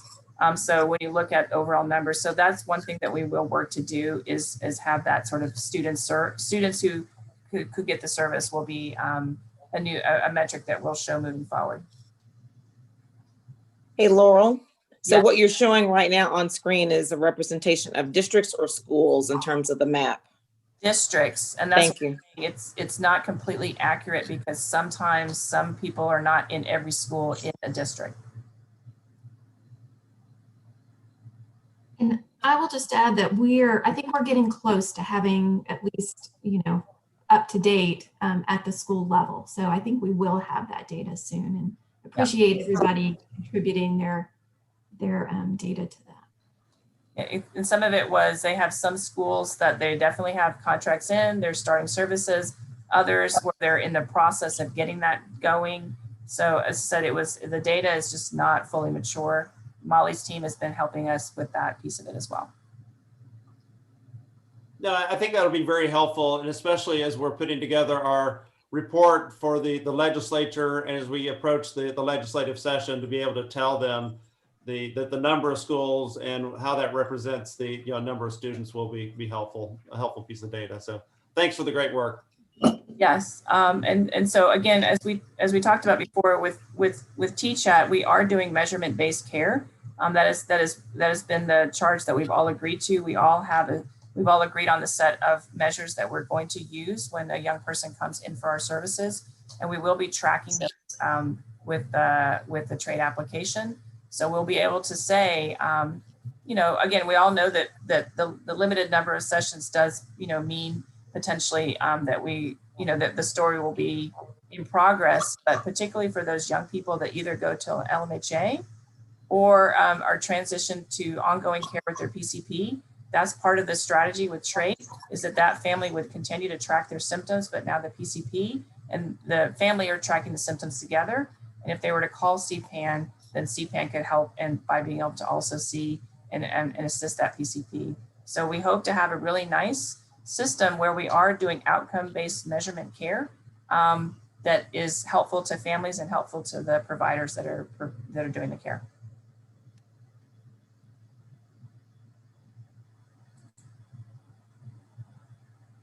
So I have asked each of the HRIs to kind of give me a better understanding of their rotation structures. We are working to develop that that plan for data collection as the numbers were shown earlier with Dr. Pliska. You saw the HRIs numbers that were around just how many patients we're seeing. I take Andy Keller's point about that's one of the metrics, but not the only metrics. We do need to also be seeing how well the rotation goes, with and getting feedback from the residents and fellows and faculty. Most programs have as a requirement of being an ACGME accredited program, they have to do annual programmatic reviews. And so we'll be wanting to coordinate with each of the HRIs around those programmatic reviews so that we can get that data to ourselves and to the both internal and external evaluation team. Again, my eye is on the prize of getting those residents and fellows to want to be hired into an LMHA once they've completed their rotation. That's the ultimate test of whether or not the rotation was successful. So that's definitely it will take a few years to answer that question. But we are working on that process as well. And as Dr. Pliska suggested, again, we're going to be doing measurement-based care again with the TRAIT. And our hope and goal is to say the same measures that we're using for tchat would be the measures that we would suggest that we would use for the CPWE program as well. So we can see some, maybe not apples to apples, but at least some consistency around the types of measures that are being used to assess for progress. And I think the CPWE work group emphasized we want a small number of broad-based measures. I mean, TRAIT for tchat has a whole range of different measures. And certainly people at the CPWE clinical level are free to use all of those measures, but we're going to want to define for the ones we're going to report, maybe no more than 5 that are simple and easy and that we know families will complete. So when we're looking at outcome, we have it broad based. It's better to have a short measure on 600 people rather than a detailed measure on 18 people. And that's going to kind of be the theme going forward on that. Yes.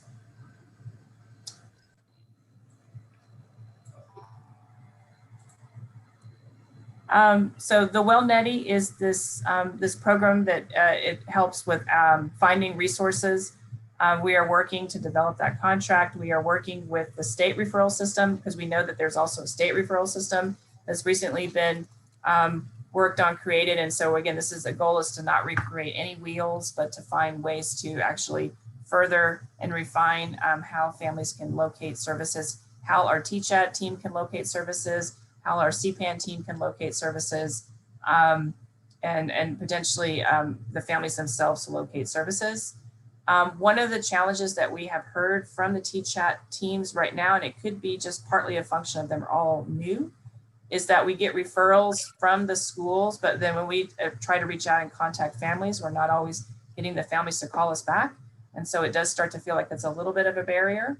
Now, again, not every tchat team is working exactly in the same way, but that is still seem to be, there's a delay from when a referral happens. The teams are pretty quickly calling those families, but they're not always getting a call back from the family to set up that initial assessment. So we're trying to see, is there any way that any kind of technology could potentially reduce that wait time for the family to get an appointment scheduled.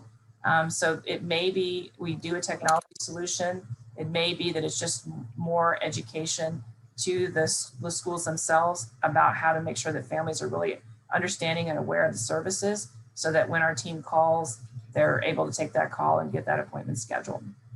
So we're working again to collect all this data.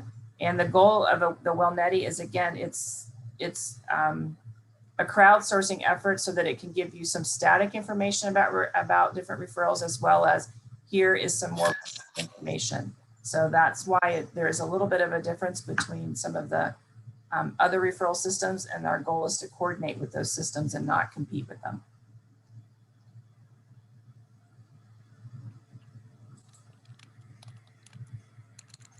Questions? How many pumpkins? Count the pumpkins. Great, Laurel, thank you.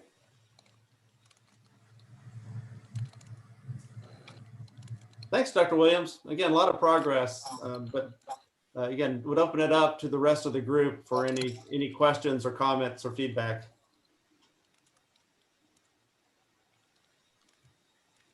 I'm gonna stop sharing.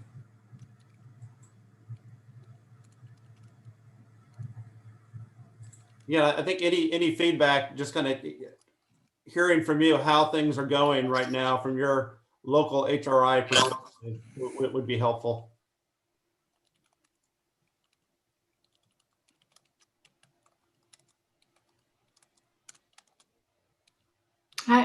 From here in El Paso, things are going pretty well, I would say.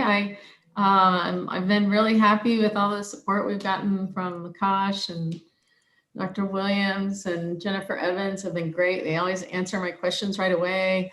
We're learning all the new technologies. We're trying to sign people up. If anybody wants to teach on a topic for our Grand Round series, that would be great. Any topic you want, we'll add it into the schedule. But I've been, I'm so nervous about keeping up with all the other schools, but hopefully in most of areas, we mostly are. So I think it's, considering COVID made us change our plans on everything. I wish everything would go, we've been doing pretty well, but I wish at the individual level of HR and contracting, I would love it if things went faster, but I know every school has their process, so. Right, very good. Anybody I else? think the tchat services are increasing over time as the schools are figuring out how they're going to teach. So I'm very optimistic that we'll continue to see many more children referred. Okay, good. That'll be an interesting conversation as we've rolled out now to these schools, what the demand will be for other schools for us to try to provide them the same services, and trying to capture what that number is, I think will be useful to us as we think through the next session. Yes. To that point, Dr. Lakey, each of the teams are working with their TEA region and educational support center so that we can go and think about what are our next school ISDs that we want to reach out to and collaborate with. So I expect most teams do feel like they're going to have some capacity to add more in the coming months. Very good. Laurel, I'm glad you brought that up as a point, and I did have a question about that. Is there an expectation around, I guess, a number percentage of increase that you're looking at? Because I know we were talking about making sure that we can try to expand to some more of the rural areas. And so for us, that will increase our numbers. And right now, we absolutely do have capacity. But I do worry about when we are up to full complement and we are past our number that we have indicated as our metric and our goal. Is there an upward end number in terms of increase per HRI that you're looking for, or just more?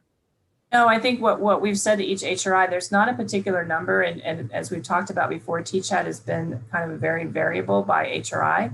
So we really have just asked for teams to look at your current staffing model and sort of, help us with together procrastinate like what you can stretch within the current budget and plans that you had for your teams. So I don't have a particular number in mind beyond this idea that we want to be fully providing services and have our teams fully engaged. And so that's really the metric, but every team structure is a bit different. So we hesitate as Kosh, I definitely hesitate to tell you, you got to add by this percent. This is Luann, and one of the suggestions that I would have, and this was sort of been talked about, is if you look at your FTE structure for your tchat teams, you should be able to estimate what your capacity is. So based on the FTEs that you have, if you were at full capacity, how many youth and children would that be? And then you'll be able to tell, once you get to that point, and as you rotate families through every couple months and refer on for those who need it, that may be able to help. The other thing is, we've been encouraged to reach out to those rural areas that may not have access to school-based mental health services as a means to be able to expand the capacity of services for those young people. So that's why we're really pushing, and I know we'd really love to see additional schools in the rural areas that may not have already existing services on those campuses.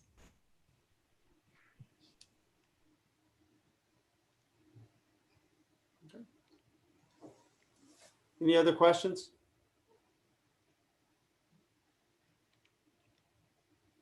All right. Very good. Again, thank you, Dr. Williams, for all the work, and look forward to the continued good work and update, and hearing about how the transitions are going to trading. The next meeting, obviously good discussion. I appreciate the feedback that everyone has provided. But again, good growth, and actually we've had at least one of our executive committee members had to step out of this meeting because they had to take a CPAN call, and so I think that's Dr. Wakefield. so I think that's a good indication that of the growth that's taken place. Quick little, again, procedural thing. Dr. Borges, want to recognize that you're here for the attendance. Is there anyone else that has joined us from the executive committee that I need to document this here? All right. Very good. All right, let's go next to item number 6, updating metrics dashboards for the initiatives. And Luann, help me here. Is Yes. it Lachelle that's going to be leading that discussion? You and Lachelle? No, actually, we put this on the agenda because at the September consortium meeting, there was a discussion about metrics. And one of those areas was CPWE, for example. And I know that Dr. Williams has just discussed some of the metrics associated with tchat and CPAN. And so we wanted to be sure not to ignore the fact that that was discussed in September, and see if any of you had updates on where we were at with the metrics discussion for this month. In addition to that, we know that we did receive some quarterly reports from each of you that did come into UT system. We haven't had the time, however, to go through all of those to be able to provide you those updates, but we will be sure to do that in November.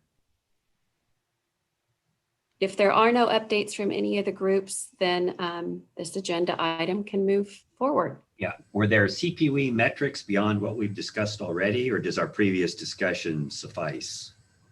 Well, we just wanted to put this on there because as a result of that particular meeting, there were some conversations about anything that might have happened between the September consortium meeting and this meeting that needed to be discussed. If there aren't any, then that's fine. We can move on to the next. I'm not aware of them. We're going to continue to press forward with the automating the patient encounter data and refining the outcome data. And then all the other metrics, the HRIs could track and report, without any difficulty, the FTE of residents. So I don't see any open items there. Okay, and there was some discussion as well from HHSC, and I know Sonja Gaines could not be here today, regarding the specific metrics that you needed to gather from them and whether or not that was going to be able to be done. And so because she was unable to be here today, we won't have that update. We can definitely defer that to I've heard of no barriers to getting that in place. Okay. So I'll communicate with Sonia and Rishi that are kind of leading that. They're the liaisons between the CPE work group and HHSC. So I'll get an update from them. And okay, and I believe, go ahead, Danette. Yeah, I was just going to say, I will note that I've not heard any barriers either in the various conversations. So that's excellent. Good news. The only other thing is that we will be presenting, and once you do have all of that information, we would love for that to get presented in November, just so we can have an update and everybody's clear on what's needed. Also, Dr. Pliska had asked during the September meeting for the names of an individual or individuals from your HRI that he could send to HHSC, and I believe we may have them all now. Now that I have Andy on the list, it's complete. Now I'll be sending that to them right after this meeting. Excellent. Thank you, everyone. All right. Very good. Then why don't we just go ahead and move forward then to item number 7, which is a discussion about the 87th legislative session related to the consortium. We put this on the agenda just to get feedback from you related to if there's items that we need to be thinking about as we approach the next session. A couple of things to let you know that have taken place. We've had some briefings. We've briefed the LBB related to where we are and the current expenditure plan for the next biennium. The number that we have provided them is $118.5 million over the biennium. We will see how that transpires related to whether that gets in the base budget or if there's discussion during the session. We've had other briefings with other leadership offices just to let them know the great work that you're doing right now. As we've talked about before, this next session is going to be tough, but I think mental health is one of those areas that if there is an opportunity to do some additional improvement is something near and dear to obviously the chair of Senate Finance and many other people in the state of Texas. There may be some cleanup language. We'll see whether the statute is opened or not. That'll be a decision by Senator Nelson. There may be, if they opened it up or through the rider, some little cleanup issues that we see that might be helpful, such as whether it is a full mental health care consortium versus a child mental health care consortium, so we can have some of the discussions we previously had related to other mental health issues in the state of Texas. We believe that as we talked earlier today in Dr. Williams' conversations, there's a need to get the information out, the phone numbers out to the providers. We've had some feedback from some lawyers within the health institutions of questions of can GR be used for promotion. We feel comfortable within the UT system that this isn't self-promotion just for self-promotion. This is promoting the consortium work in this service. But we need to hear from you if you're getting any pushback from your legal staff, if there's any direct language that we need to think about in order to make it clear to folks that we can move in that direction. And there may be some conversation related to the makeup of the executive committee, whether additional institutions or or how the current executive committee looks. But again, wanted to hear from you to give a little bit of time on the agenda. If there's things that we need to be aware of that are important to you related to approaching the next legislative session and the statute or other issues related to the consortium that we need to be aware of, that we're aware of that. One of those areas I think there's going to be some discussion is in the role of perinatal mental illness. Again, that will be, we need to be directed by the legislature before moving in that area. But I think that is an area that we'll have conversation. Now, as I say that, I would also say that I got a question today related to a child that has a OBGYN physician as their primary care provider, and whether we could provide services. And my reaction is, this is, if the OBGYN is a primary care provider and the person is less than 18, that yes, that is germane to what we do. This other conversation is going beyond that, with older individuals to provide perinatal, and we'll need to have the legislature weigh in on that conversation.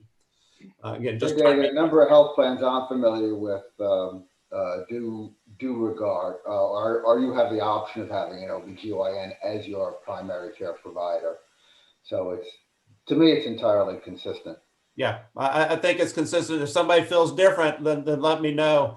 But many 17-year-olds are seeing the GYN physician as their primary care. And if a mental health issue comes up there, that GYN physician should be able to tap into your expertise to improve the care of that 17-year-old child. And if there's any suggestions for outreach to that community of providers who, that's something we may have to work across party lines to achieve. All right. How to get that collaboration more active and responsive to the need. Yep. Sarah Martin, I see your hand raised.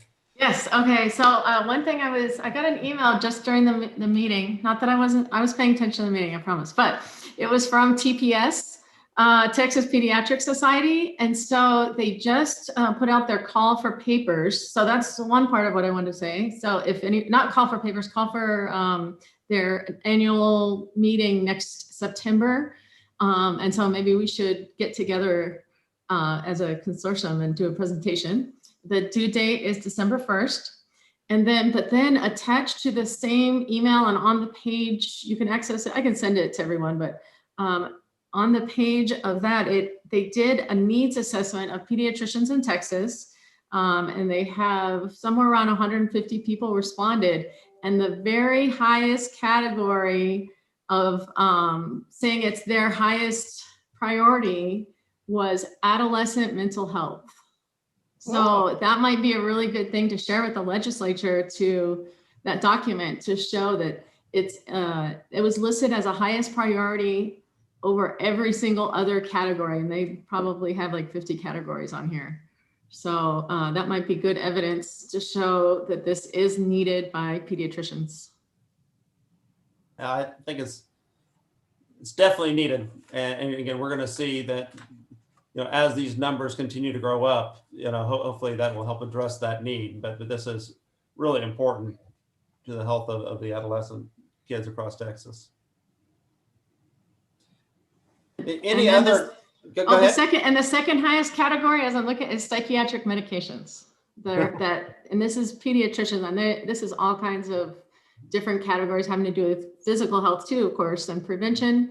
And those two things are the highest on the survey. Very good. Any other feedback from the executive committee related to anything that you feel would need to be changed or addressed during the session? Octavio, I see your hand. Yeah, David, just really a comment about synergy, because there's been an expansion of obviously telemedicine and telepsychiatry. That we also, and there's going to be a push during the 87th to continue these the advancement that's been made, flexibility as well as continued outreach, and it's obviously very important to CPAN and tchat. So I think where there's a synergy to help the legislature go, hey, these other parts, broadband expansion, the rules and regs when it comes to telepsychiatry and telemedicine, and in our consortium, they all are actually all combined. So we can, I think, have synergy and tie things together. I think it really helped the legislature see the big picture. No, I agree. I think issues related to rural health and telemedicine will be issues that will have significant discussion. And I think those significantly impact what we're trying to do. Carol, I see your hands raised. Yeah, you know, the issue that I would bring up would be the issue of diversity.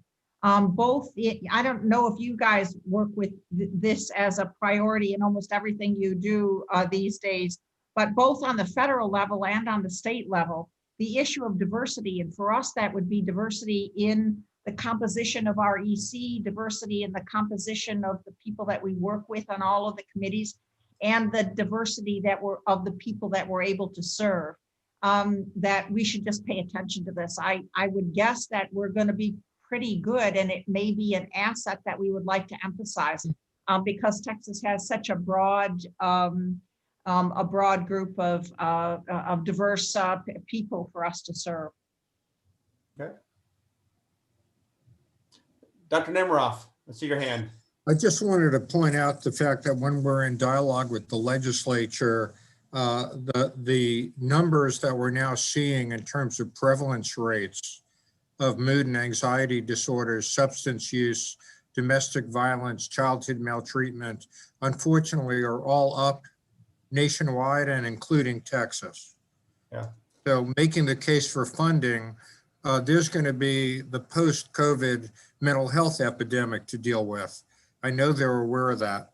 The other question I had, David, is if the legislature is serious about a perinatal psychiatry network, that's going to take a fair amount of planning. Yeah, I think it can, but I think it can be built upon a lot of the work that's already taken place. So, you know, we need to be directed by the legislature to move in that direction. It was part of the Health and Human Services strategic plan on how to improve perinatal mental health services in the state of Texas, is to leverage what you guys have put together over the last year. You know, whether it's the data system, the hotline, the collaboration, et cetera, that there may be ways to leverage that. And so we would probably have a better starting point than we had related to putting this together, but there would be a significant amount of planning that would have to take place. Again, we'll wait for the direction of the legislature on how we would do that. Okay. Very good. Andy, I see your hand. Yeah, just a quick thing. I mean, all the points have been raised today. I wanted to just tag on to what Octavia said earlier about the critical importance of not losing the gains we've made on telehealth. And in addition to broadband, I want us all to be talking about audio only, because that's often not talked about as much. It doesn't pertain to some other branches of medicine, but for us, audio only telehealth, our belief is probably the single biggest expansion of access to mental health services in the history of humanity. And you know, and broadband's great, and we need broadband, but even when you got the broadband, a lot of people can't afford that, and a lot of people don't use it, and a lot of people don't like using it. I don't know how, but you guys, I love the audio only conference calls I get to go to. They're way better than these, because I don't have to think about how I look. I don't have to worry about whether I'm touching my face. I just get to be. So I think we need to be, psychiatry and mental health more generally, we're uniquely positioned to call attention to that. And if we do not, that's one of the things most at risk of being lost. And that's not just with the state regulators. It's also with the insurance companies, commercial insurers. So it's just, I really want to encourage folks to anytime you talk about telehealth, please say the term audio only, unless you don't believe in it, in which case talk with me and either talk me into changing my views or I'll talk you into believing in it by sharing the research on it. And talk to me too, because we would not have been able to sustain access to care without that audio only function, whether there are broadband issues or whether it's because people do not have the technology within their homes. There are a number of reasons, and we're getting a lot of feedback from the consumer experience that it's working for them, and it's working for them in a variety of ways. It's not the only modality that we would imagine in the future. We certainly recognize that the COVID-19 environment has created a circumstance in which some might consider this to be accepted as less than ideal, but we're actually finding that it is effective in expanding access to delivery. And we believe that between the clinician and the consumer and thinking about it from that perspective, that we should be utilizing the full range of modality in terms of delivering care beyond the pandemic. So check in with both Andy and I if you have concerns about that. Yeah, just a question on the process of interacting with the legislature, because obviously we university people, we don't have any direct contact with legislators. We do that through our governmental operations offices. So representatives of the legislator, they come to you and say, these are our thoughts or these are our requests, and then you're going to bring those to us, that we're going to give recommendations back to them? Or is it more the legislature just says, this is what you want, what we want, and you're going to tell us, give us our marching orders, or some combination of the two? And kind of, can you outline how that's going to go as we get closer to the session? I can share you my thoughts, and I would say though that this is going to be a very unique legislative session because of COVID and just a variety of, and the budget reductions, et cetera. We are state employees. We do not lobby, but we do educate, and we educate in a variety of ways to let folks know what our thoughts are. And they want that kind of input so that they can make the best decisions possible. Usually the way that it works, at least within the UT system, if there is a hearing and they want somebody to talk, we get contacted and they ask, who do you think would be good people to potentially testify on this issue? And then we select folks that we think would be useful to that conversation. And so there may be ways to, again, depending on how the session works, to have some of that discussion, but we're going to have to see how it plays out. I think right now, hearing from you what you think are some of if there's changes that need to be related to this work right here with the consortium, let us know, and we will have those conversations and figure out what the will of the legislature is related to how they would like that to be presented. Again, one of our opportunities, we've provided 2 reports within the last month and a half to one to higher education, House higher education, one to public health, so they kind of know where we are in rolling this out. We'll be putting together our year-end report. And again, if there's information related to changes, let us know, and we can see how we can incorporate that potentially into that report. And then we'll need to see what the legislature asks from us. But I think you guys are good storytellers, and you're doing good work, and they will want to hear about how that's happening, not just from me, but from others. And so we'll see what the legislature and what their desire is. Yeah. Again, I think David, will you talk about the idea of expanding to adult mental health also, in addition to child? Yeah, I think for the consortium, I think, the ability for us to have some discussions, and I keep going back to, when we had conversations with Mike Maples about, the problem that they had related to providing services to the state mental health hospitals. And this group, the earlier version of this group, we figured out a way to provide telemedicine services. Dr. Suarez has been doing that now and improving the quality of care. It'd be nice to be able to have some of those kind of conversations again. And so we'll see if it's the will of the legislature for us to, open it up. Now, I don't think they're going to ask us to solve all the adult mental health issues in Texas. Those are huge. But if there's ways that we can be smart and thinking about some issues like that we can be useful in, I think that would be hopefully germane. Just to follow, because one major concern I have globally, let's see, we're getting a great head of steam with CPAN and tchat and all these projects. And I don't assume they're not going to double the budget for the consortium. I think that's unlikely. Although that'd be great if they did. But I think what would be really bad is if they come and say, well, great, cut CPAN and tchat in half and start a perinatal program, or stop the research and do X and admin. That kind of thing gets very destructive. We've had a long history in Texas, unfortunately, of pilot projects get started. We just get them going, and then the funding goes away, and everything, we're back to where we started. I mean, I think that largely happened with the mental health districts around the state.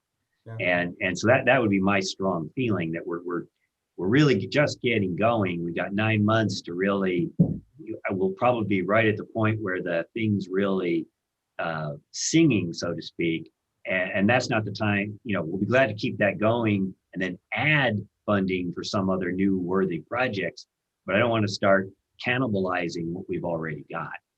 No, I agree with you. And we need to keep these projects. And if there's ways that these can be improved, if there's ways that, CPAN can address, with additional funding, the issues of perinatal mental health, if there's ways that tchat could be expanded to additional schools, if there's ways that CPWE we've talked today, could be expanded so that all local mental health authorities have the ability to partner with an academic institution, and that we have built into the budget the additional fellowships and the dollars are put in, and that's incorporated in the 118. I think that would be a stepwise progression. I don't think there's going to be, even in a tough budget time, a will from the legislature to take a step back from what we're building right now. Andy Keller, you're very involved in this, and I see your hands were raised. Let me go to you. Yeah, well, I just want to kind of maybe tag on to what Dr. Pliska said and what you said, Dr. Legge. And I think you set this tone at the beginning, but I think all of us need to keep in mind that in addition to the budget issues, this is a very unusual legislative year. So we need to be super careful going in, and be very thankful if we are able to have no changes made to what we're doing, let alone the budget increase that I believe there's wide support for, which really isn't an increase. It's really holding us at level for what we're doing now. So, I just would highly encourage folks to be super thrilled and ecstatic if that's all that happens, because, there's risks, particularly in a chaotic year like this, in raising issues, because you don't know how that conversation is going to go.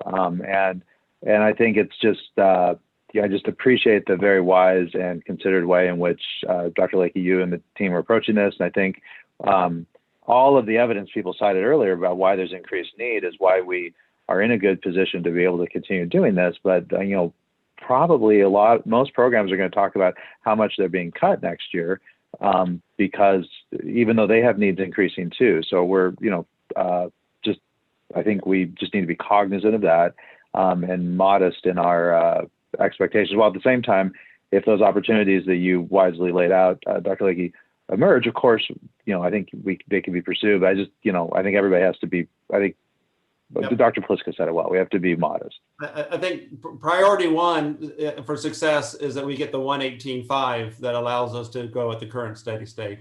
And anything on top of that would be, again, beneficial to the state of Texas, but, we'd be very grateful and a blessing to be able to do that. Steve Strakowski. Yeah, I'm just going to riff on the same thing because of my other hat. We're making some major efforts on the adult side that require substantial investments. So finishing the hospitals at Ash and Sash, for example.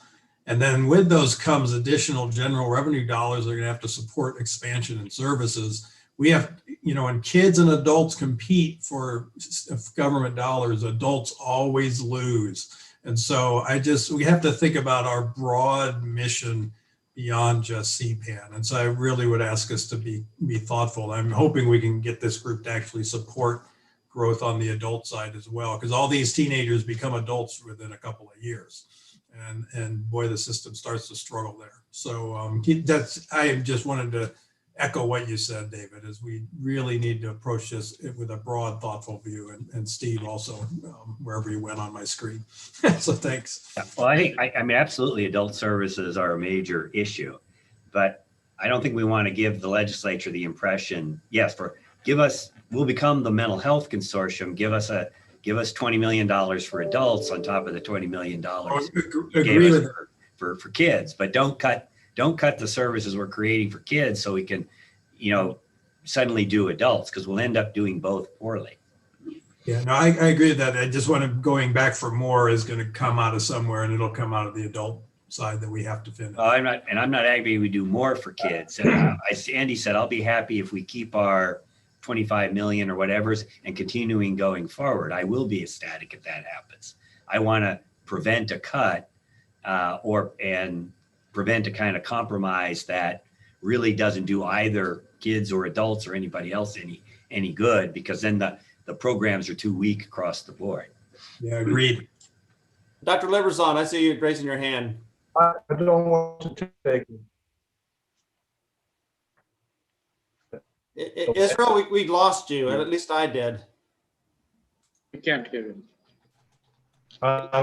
Can you hear me now? Now I can. Go ahead. Can you hear me? No? Now I can.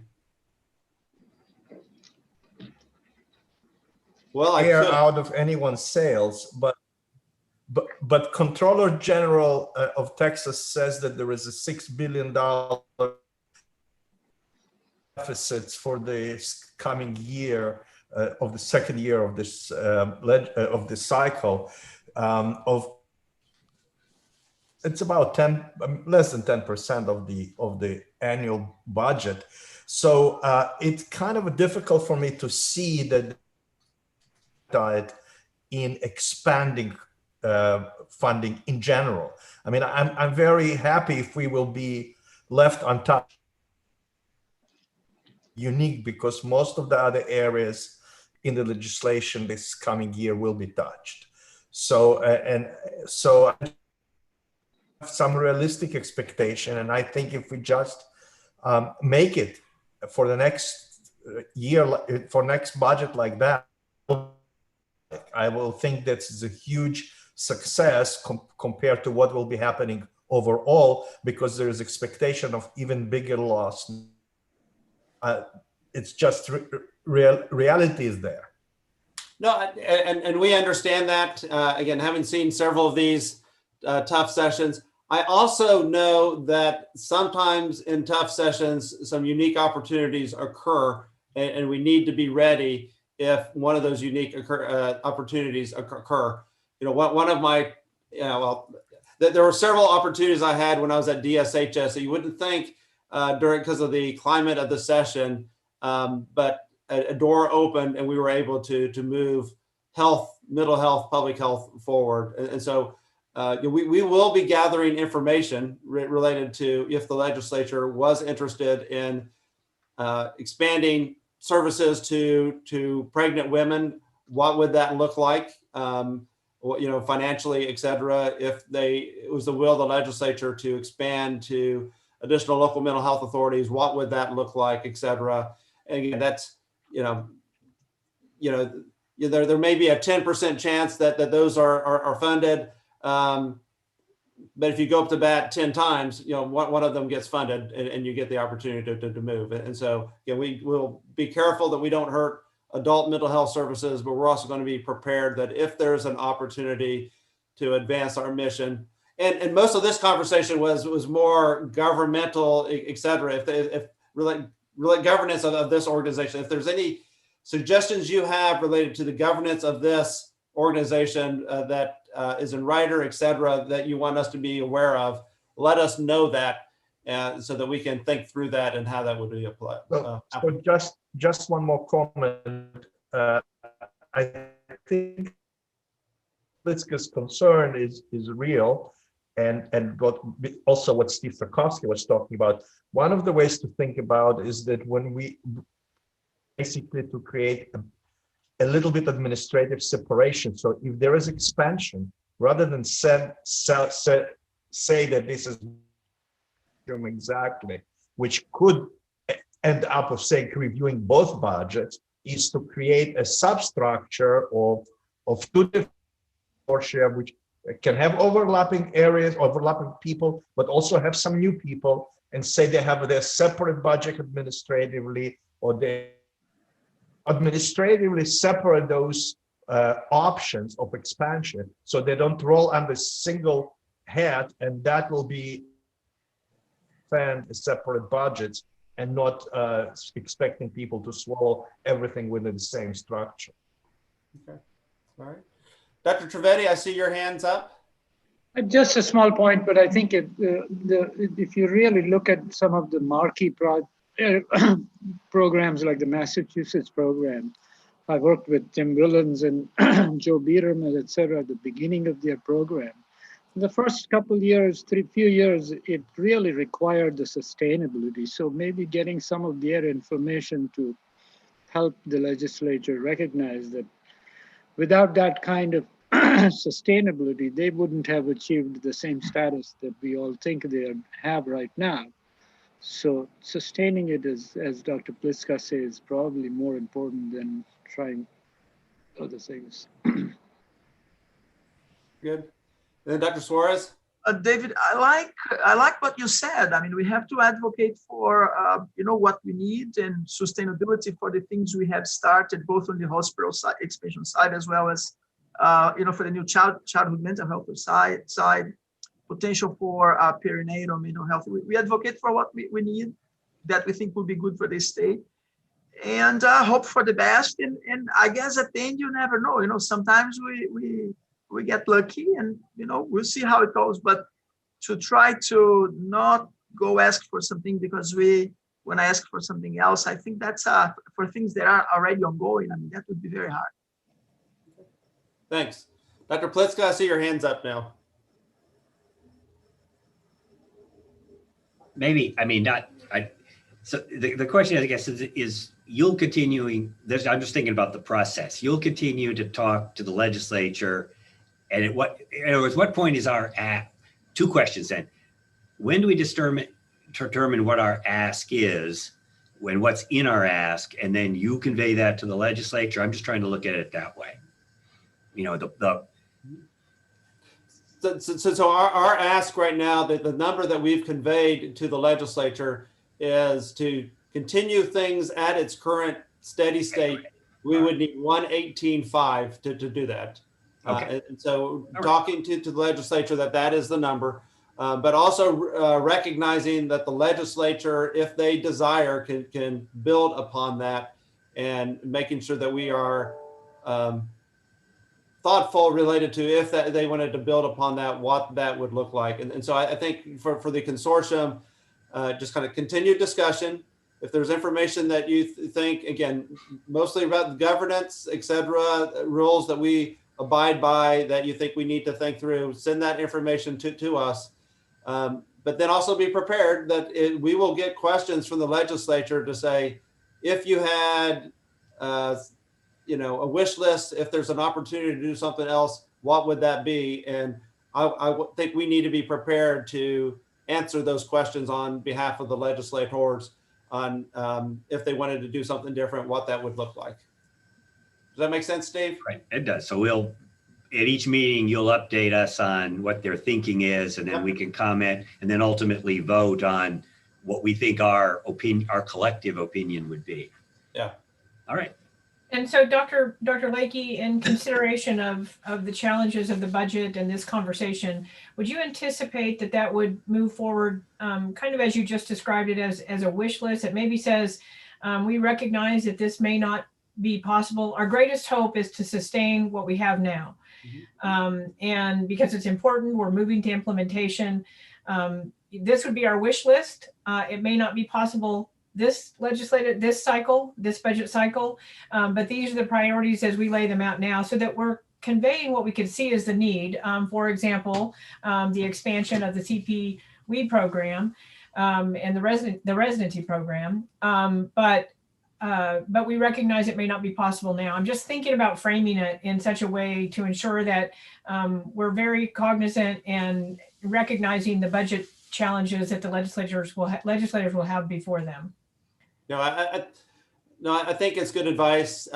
We are being very careful, understanding the current legislative session.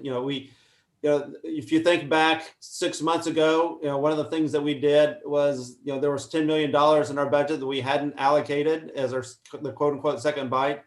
And we talked to them and we decided it wasn't time to use that. And I think there's some other kind of stewardship things that we've done, and they understand that we're working with them and not against them, related to how Senator Nelson and the legislature wants to build this initiative. And we need to be ready to say,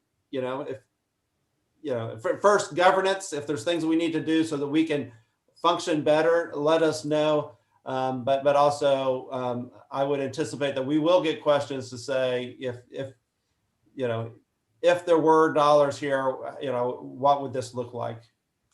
Well, David, you and the team have done a masterful job in navigating this through tough waters.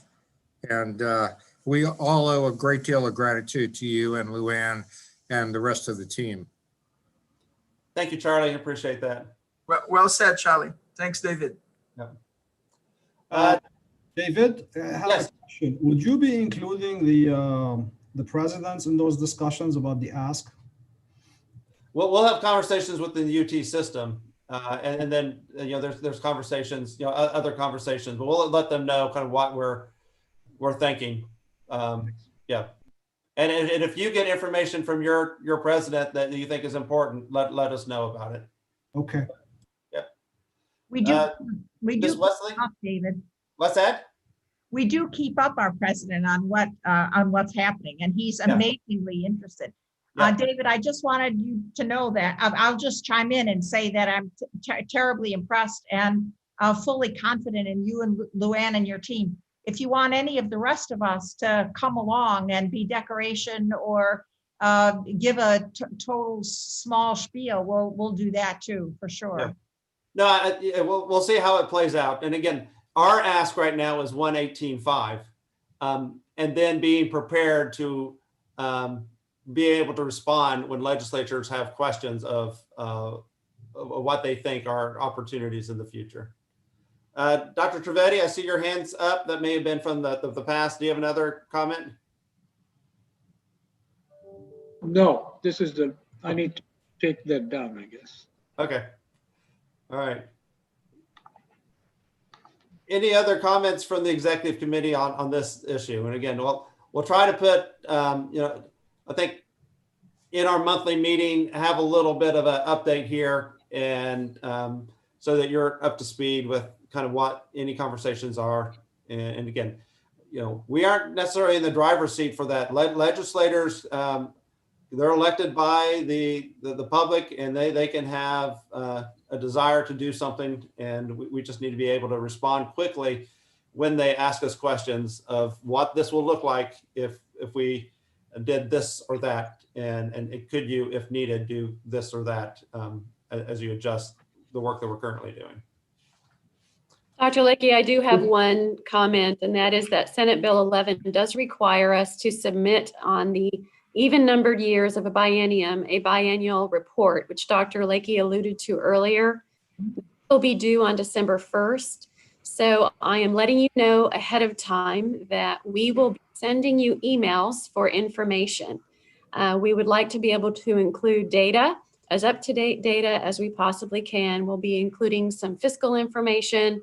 We may be asking you information about some of the partners that you've reached out to, et cetera. So we will begin to have a meeting internally and with our UT Austin program evaluation partners tomorrow. And once we do that, we will start sending you emails. So don't be surprised to get those. And I appreciate all of you who have already provided information for both of our interim reports. It's very great. I'm very grateful to you for doing that. Thank you.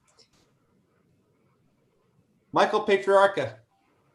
Hey, Dr. Lakey. I just want to ask, should we let our own GR teams know that this is an item to support just in terms of continuity, or should all that be coordinated through system? Yeah, we will let our GR folks are listening right now. You know, they've been part of these conversations. You know, I think you can educate your own GR folks, and I would say that probably some of within the University of Texas system, some of your GR folks are listening right now. And again, but let them know, you know, because you know the work that has taken place at your university and hopefully how this consortium has been beneficial to your constituents. Again, the ask for us is the continuing steady state at 118.5, and then to be ready to respond quickly based on the questions of the legislature. Okay, thank you. Does that make sense, Michael? Yeah, it does. Thank you. Karen Wagner?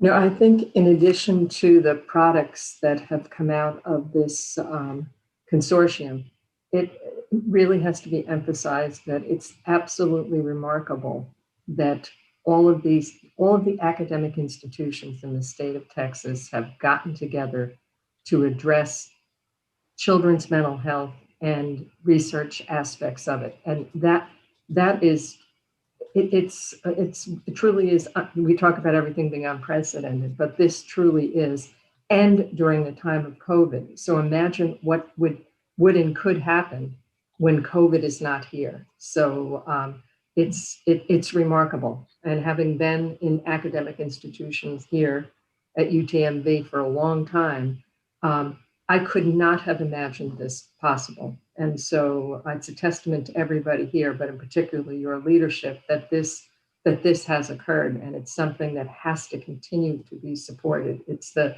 foundation, I think, for all of children's mental health in Texas for the future. Well, thank you, Karen. And again, it's a privilege for me to be able to work with you. You guys are the experts in mental health, and you know, it's a group of folks that like to work together based on our mission to improve the lives of kids in the state of Texas. So thank you. All right. Any other comments? All right. Hearing none, Luann, anything else for us as we finish the day? I can't think of anything. I appreciate all of the work you all are doing, and we'll continue to do. Our next meeting, as you can see on the agenda, is November 30th, which is not really that far away. So between now and then, we have a lot of work to do. At that time, we should have our biannual report completed, and we'll be able to share some information with you. Cool, thank you. Any comments from anybody else on the executive committee? Sounds good to me. All right. All right. Well, thank you very much. I'll give you back a couple hours of your day. Wow. And, look forward to seeing the great work again in a month. Thank you all. Much appreciated. Thank you.